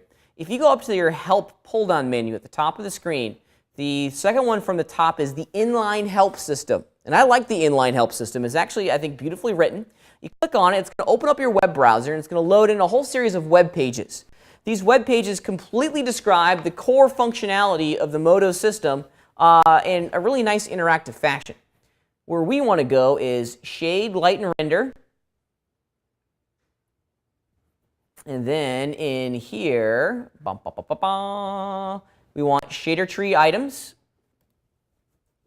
And now we get a description of every single shader tree item that's available to us, one of which is the eMoto Textures section. And look at that. Look at this. It has texture samples. Oh, bless you. And now we can get a nice visual representation of what all of these procedural textures are going to look like when we apply them to our object. Okay. They're pretty cool. They're categorized by these horizontal black tabs up here at the top. Click through and kind of peruse. Check it out. Some of them are kind of cool. Some of them not so much. So there's organic ones. Some of them don't look very organic. These are all mathematically generated, by the way. That's what happens when you procedurally generate a texture. An algorithm fires off. We create these really kind of weird illusions. Kind of cool. We might look at that here in a minute. Tiles, all sorts of different textures that you can generate, which is pretty great. And you got other. There's actually more on what's in here. Look at this. The final frontier. Water, waveforms, a lot of stuff. However, the one that caught my eye was this section. So I'm under skins, scratches. Let's see what that looks like when we start creating and applying it to our object. So I'm inside my vase material group, add layer, eMoto textures, the enhanced moto textures. It's under skins and then scratches. Default color or its default effect is diffuse color, which is fine for the moment. I tell people whenever you're working with procedural textures, leave their effect at diffuse color so you can see what they look like and you can see how the computer is drawing this image across the surface of your geometry. So those little scratches are entirely being created by a mathematical algorithm, and the algorithm is generating a texture file, then being applied to the object in the scene. Okay. However, since it's a mathematical algorithm, we get to change some of the parameters. With my procedural texture selected, the Properties tab access to all of the values that are physically responsible for drawing this image. For example, we have a whole set that will define scratches are going to show up. So what if we change some of these values? What if I have no idea what this is going to do, by the way. What if I change the scratch levels to 4? What happens? 4 of them. We get a lot more of them. A bunch more. So let's change that back down to 2. Say again? That's going to change the pattern. It's going to change the randomness of it. So if I put it to like 1,000, we're going to get a different scratch pattern on the screen, which is kind of cool. Dispersion, what's that going to do? Spread them out a little bit. Now we don't get as many scratches. Cool. Let's hit undo for a second. And what is scratch clip going to do? Oh, I see. It's kind of making the outlines of our scratches a little bit thicker. Go the opposite direction. Towards 100%, they're going to be really thin scratches. That's kind of cool. Yes, that has my interest a little bit. That has my interest. We said scratch levels increases the number, so maybe put this to like 4. Let's put it back to 4. Now we got a whole bunch of thin scratches being generated across the surface of my geometry. That is an interesting, compelling image because I can use this now to control the reflection amount.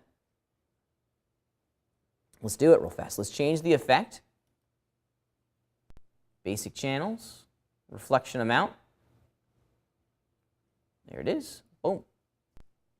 All right. Now we're not necessarily getting the illusion that we're after, are we not? Yeah. Let's. What happens if we were to invert it? Aha. Now we're getting something that's a little bit more interesting. I'll let this kind of continue to render here for a second, and we'll talk about what specifically is going on. Because there is some magic happening in our scene here, but it's not probably what you're expecting to see in many ways. Okay, tell me what you see going across the surface of our reflections now. What? You got it. We're seeing little scratches in there. It's really intense in certain areas.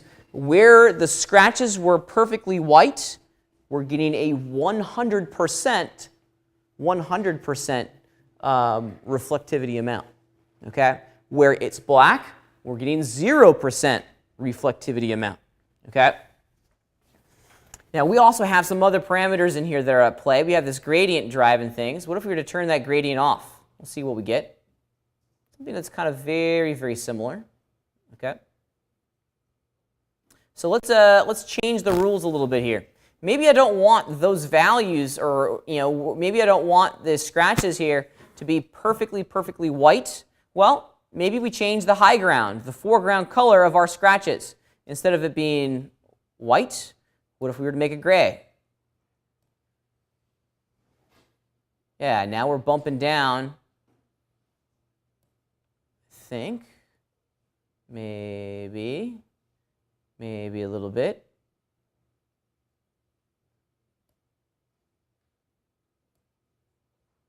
Yeah, very subtly, I think.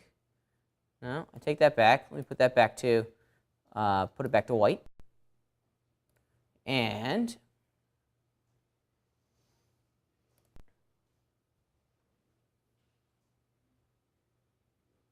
if we change the color, and oh, I'm sorry, I'm doing the wrong. I don't want this. I don't want to change the background color. I want to change the lower clip, upper clip. Let's do this. Let's put it back to diffuse color so we can see what's going on. Let's invert our guy. Yeah. There we go. What if we take the upper clip, move it down? Now we're getting some grays in here. Now it's not 100% pure white at the location of each one of these scratches. Zoom in, take a look-see. Yeah, by lowering the upper clip value here, we're making them more, oops, went too far. We're making them more gray. Not by enough, though.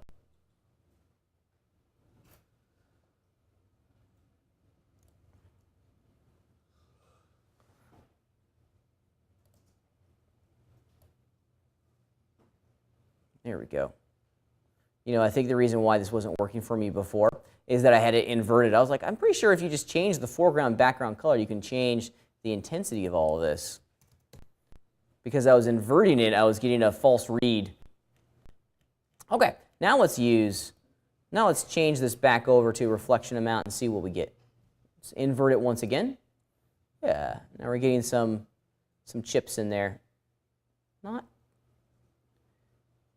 at the rate that I was hoping it would be, and it has everything to do with the colors that are being thrown down on my object. So I still have some work that I need to do, but this is kind of one of the systems that we can use. We can use procedural textures to influence how certain channels are being drawn on the scene itself.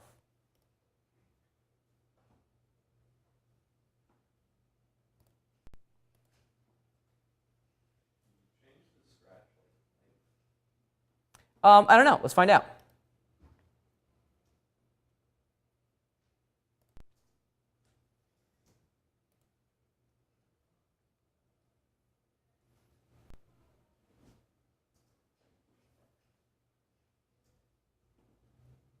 here's something that's really cool. I'm being incredibly impatient here, and I don't want to wait for the GI engine to update all these reflections.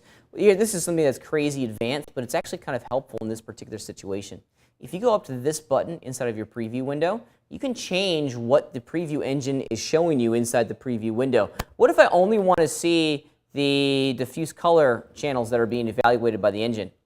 So now global illumination has been turned off, and well, it's taking just as much time to update. But now we're only seeing the diffuse color channels for everything inside of our scene. Okay, so so can we change the length of the scratches? Probably. Probably.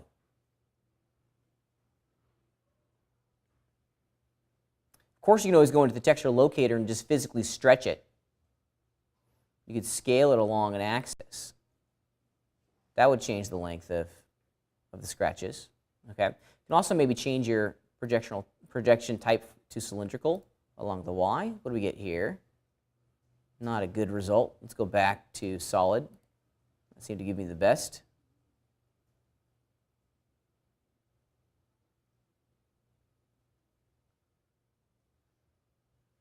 Not so bad.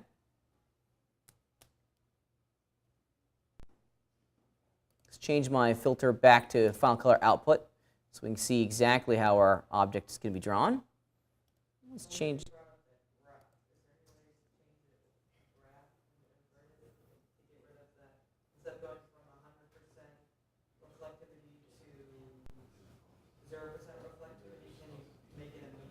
Yeah, absolutely. So that's what I was doing when I was changing the color of my scratches. These guys down here. Yeah, by making the color kind of a gray, we're changing the amount of reflectivity that's happening on the screen. Let me just change this.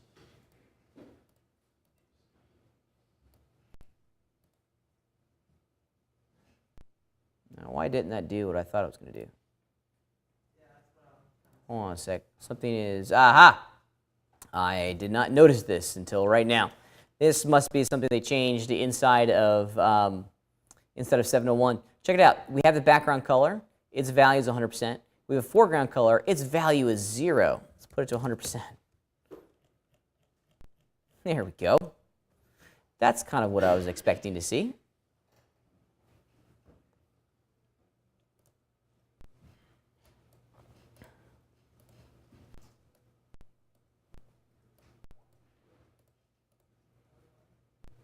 Okay.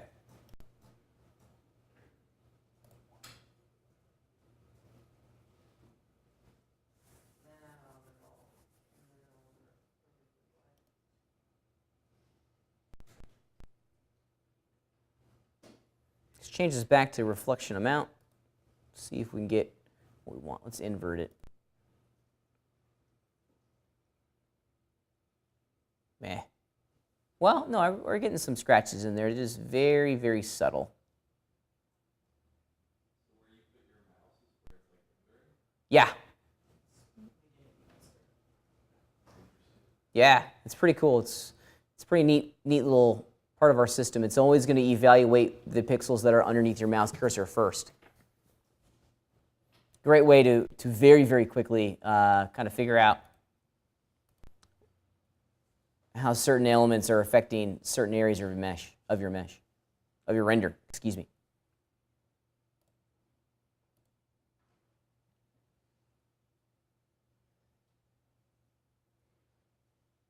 Let me just take a look-see at my reflection amount section here. I'm not getting what I thought I was going to get. So this is actually the map that's driving the reflection amount. And why am I not seeing any scratches in here? Hold on just 2 seconds. Let me see here. What if I change my blend mode to like multiply? No. My mask is not working. Why not?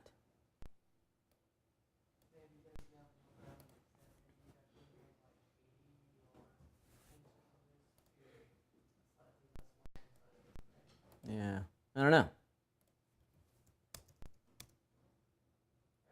There we go. That's kind of what I wanted. So I changed my background value to 0. Its alpha value to 0, and its foreground. Let's see what it looks like now. Let's go back to final color. And we're back to where we were. Bah, okay. Let's change this to gray. No, it's still going to 100%. Why? That's interesting. It shouldn't be going to 100%. Should be taking the value of the mask and using that to determine. What if I change my foreground value to like 20? Yeah, there we go. Now it's going down. Let's put this back to 100. Back to white. Yeah, there we go. Let's put this to like 10. And now I'm controlling the intensity of the scratches. Very, very faint. And I certainly don't have enough of them. Maybe let's put my scratch levels to like 10.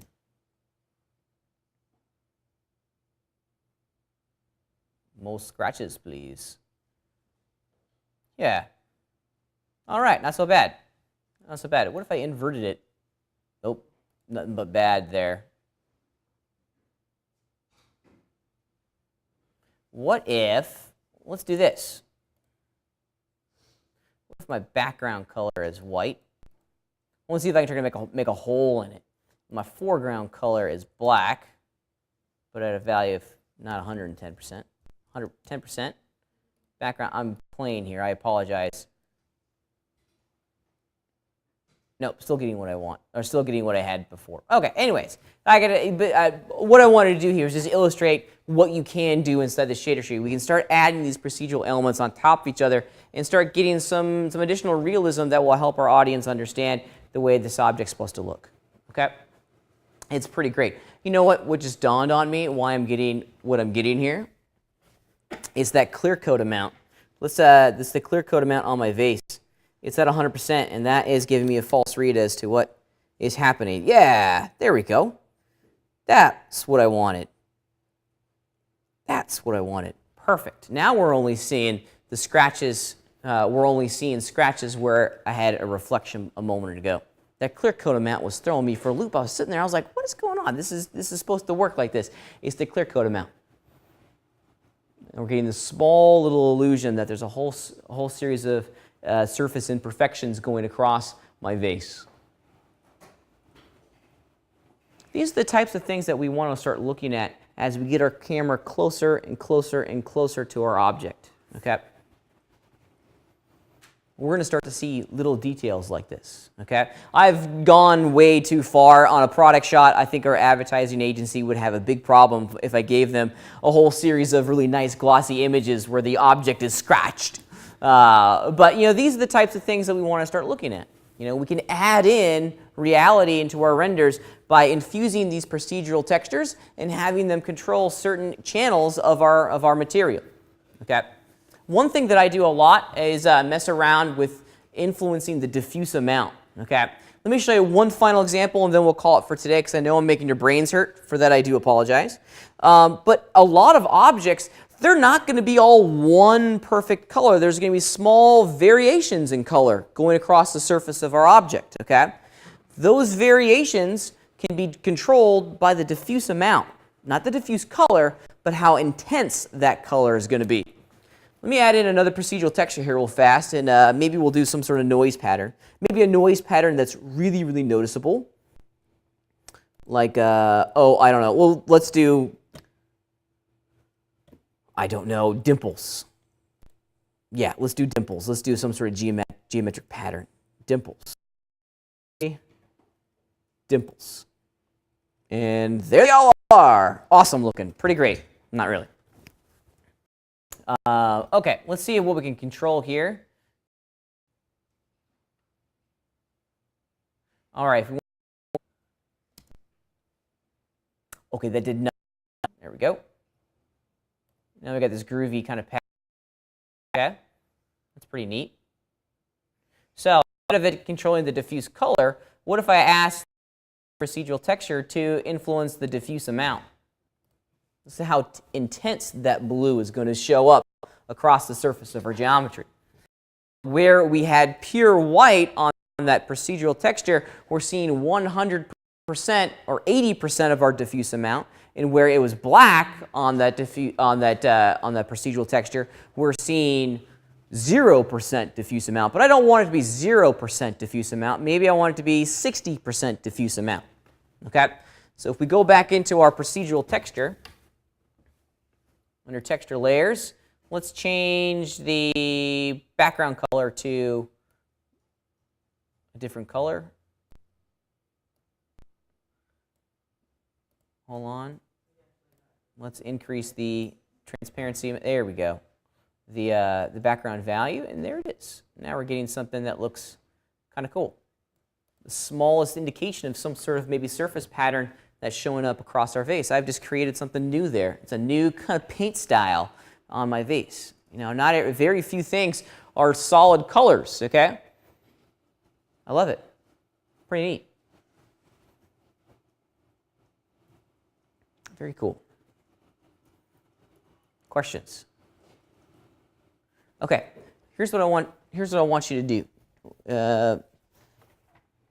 Well, should I show the video? Class goes until 4:30. We got about 45 minutes left in class.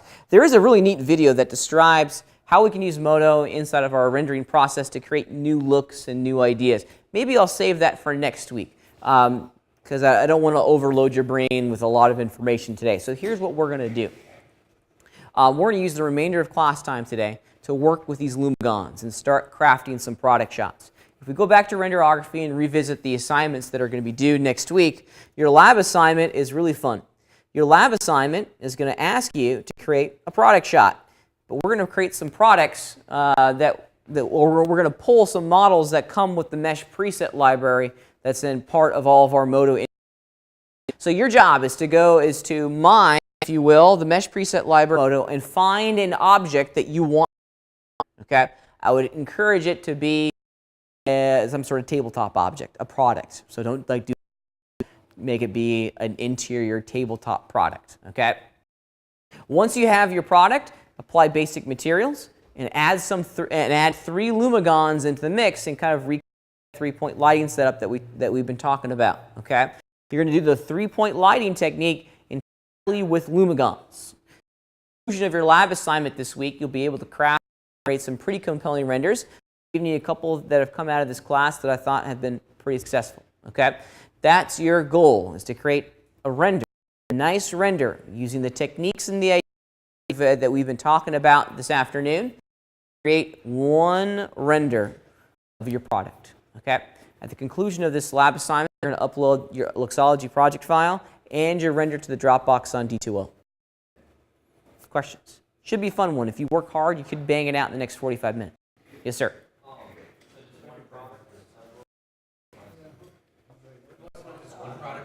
Just one. You have a library.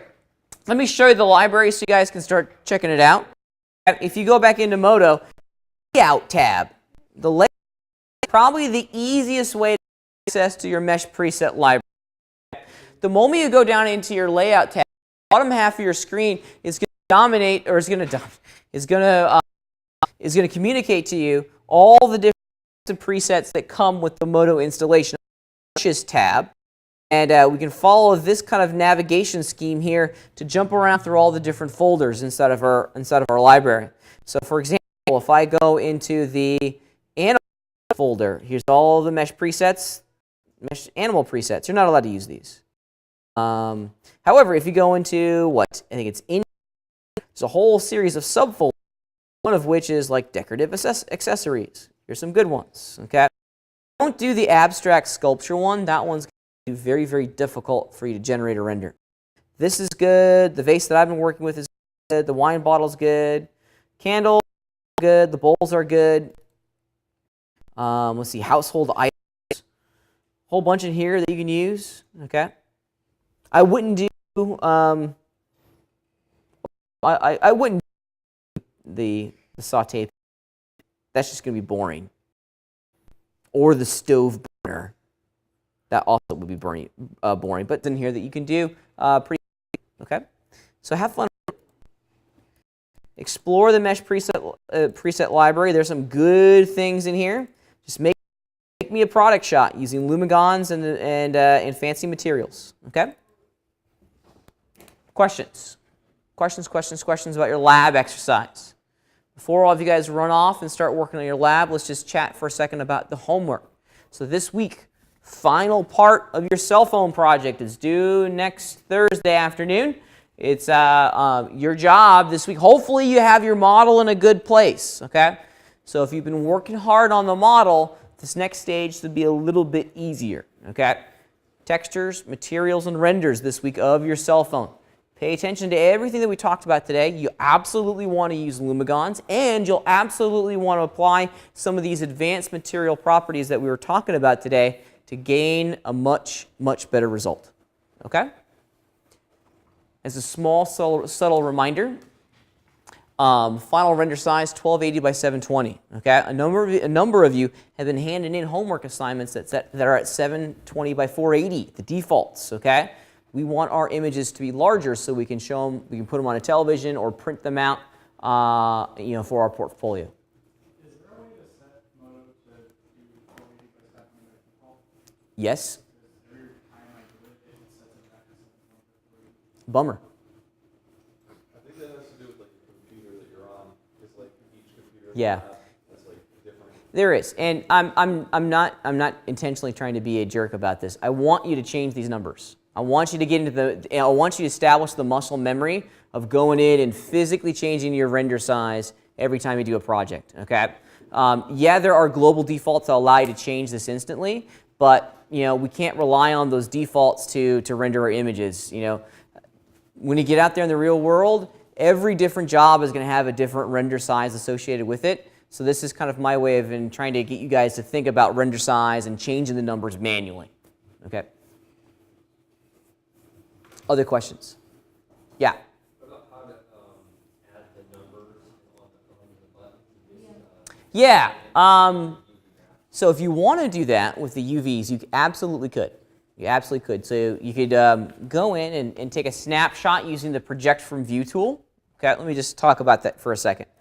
Let me create a new project file here real fast, and this is going to be the silliest cell phone ever. Okay. All right, so let's just pretend that this is the buttons.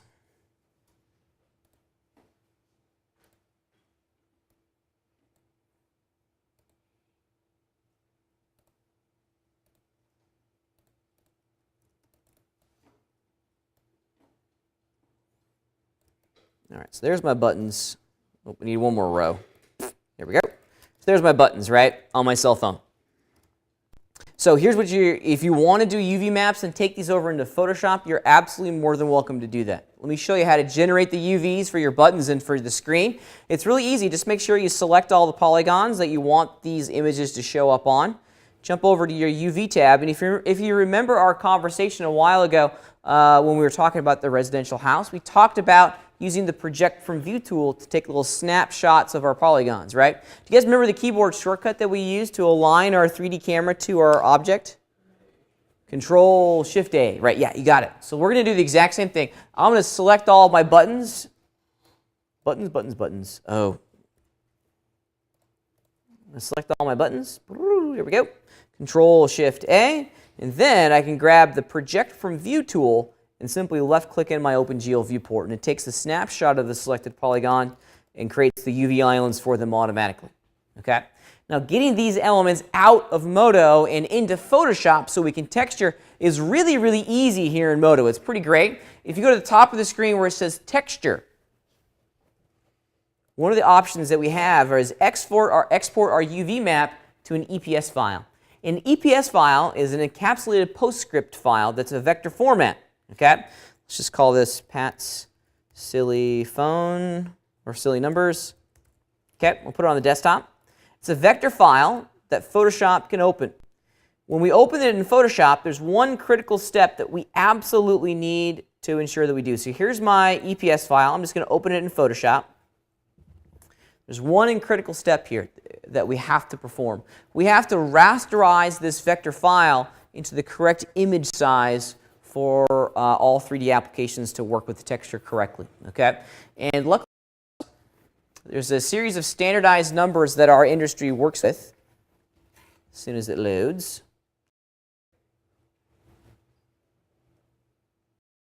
Hello, Photoshop. Okay, so it's going to say rasterize format, and we have to enter in some pixel value, 1024 by 1024, okay? Both the width and the height. The last thing to do is change the mode, the color space that we're going to be designing this image within. The default is CMYK. Does anyone know what industry uses CMYK?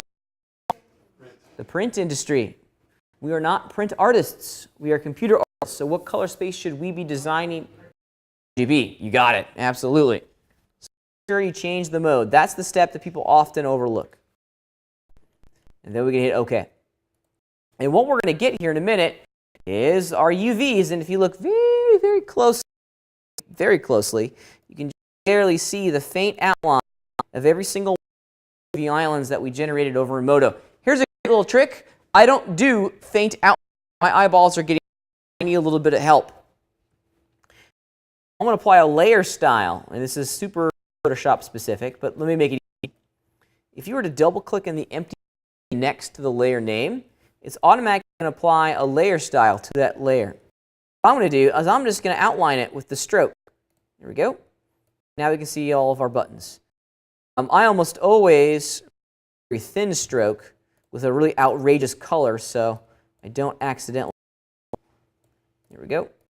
I don't accidentally confuse the details of my texture map with the outlines of my UVs. And now we could very quickly go in with maybe like our text tool and place some numbers in here if we wanted to. So this would be the number 1. Or I hope that would be that's a horrible font. The graphic designer in me is coming out. Let's just do something like Helvetica New. That's classic. We'll do condensed black. There we go. Nice, big, and bold. What color do we want the buttons in our phone to be? I want my buttons to be green.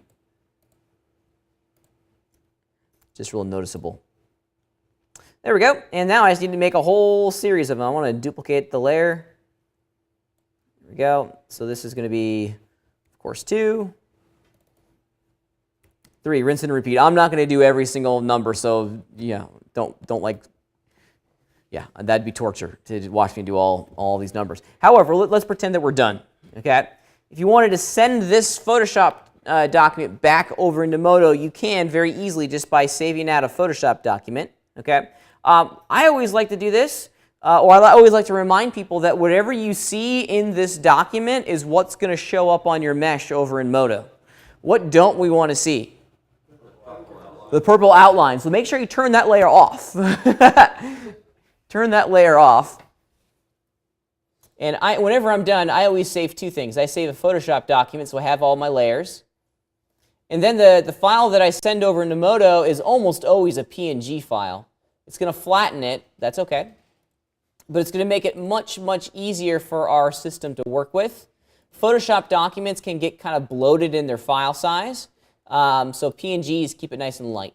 All right, I want to throw all of my polygons in a material. We'll call these numbers. And inside of that material in my shader tree, add layer, image map. Now we're just loading an image like any other image. There it is. Oops, there it is. And there's my numbers. Woo! Fantastic. Really, really good. Really good. Okay. So that's a way of doing it. A way of doing it. Let's put the diffuse value back to 80. All right. That's a way of doing it. If you want to incorporate Photoshop, you're more than welcome to do it. However, let me show you an alternative. This is a fun alternative. You can actually make text inside of Modo. Let's go to the Model tab for a second and check it out. This is pretty neat. If you go to the Basic tab, hidden, well, not really hidden, but often overlooked next to the Pen tool is the Text tool. Okay? You can fire this off. Down in your tool properties, you can define what number or what value you want to put in. Just put 4. Shoot, we can do all 5 of them. 4, 5, 6. Pick a font. Let's see, I think I used Helvetica New for the other ones, right? What was it? Helvetica condensed bold. There we go. And now, I'm just going to clicky click. Oh, they're gigantic. That's okay, because what we get is just true geometry. Now, right now they're all being worked as a group. Okay, I select one. However, if we do geometry freeze and then do make holes, freeze curves as faces, now each one of them will be separate. Okay, and we can control them individually. And now they're just like straight up piece of regular geometry. But aren't n-gons bad? N-gons are bad. N-gons are bad. They are very much n-gons. However, if we're keeping... Huh? Nope, they won't create render errors. If we're keeping the model inside of Modo, we're good. Okay, we can have n-gons inside of Modo. It's when we go out to these other guys where it gets really kind of funky. It's when we send the model over to Maya or 3D Studio Max, then we want to get rid of all those n-gons, and I would probably look at this a slightly different fashion. Okay, but what this gets us inside of Modo is true 3D geometry that we can bevel and extrude out. So I can bevel those numbers. There we go. True 3D geometry. And you can kind of see how they're constructed. The 4 is pretty good. The 5 has a lot of edges running down the curve here to define that curvature, but it's still looking pretty good. Okay? And they render quite beautifully, by the way.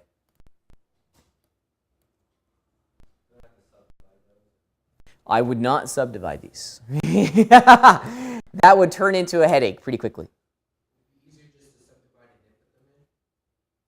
You can have subdivision surfaces and straight up polygonal objects existing on the same mesh. You just have to control them. What I would do as a kind of a workflow thing, I would put them on different mesh items. So I'd put all of these guys on their own mesh item. I'm going to cut them and then paste them into a new mesh item. That way I can control them separately. Okay. So for example, I can control all of those buttons just by hitting the tab key.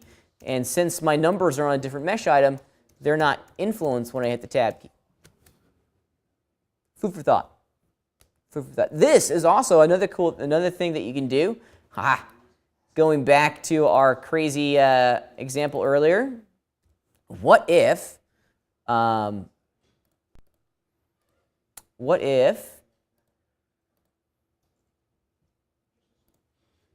me find my numbers here. What if I made these guys luminous? Make our buttons glow. Yeah. So I've already assigned them to a material. Now, if I make their luminous color like green. Yeah.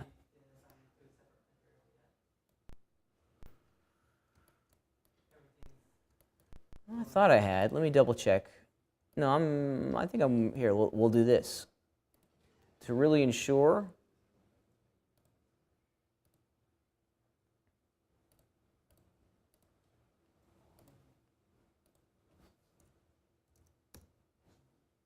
Let's make it green.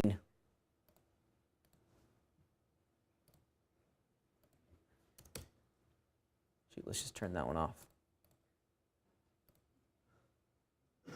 Yeah, there we go. Ta-da! Green glowy numbers. Cool. Yeah, that's kind of one of the advantages of having it be pure geometry here in Modo, is that now we can do some of these luminosity effects pretty quickly. Questions? All right, we got about 30 minutes left in class. Let's use this time wisely, okay? Let's get to work.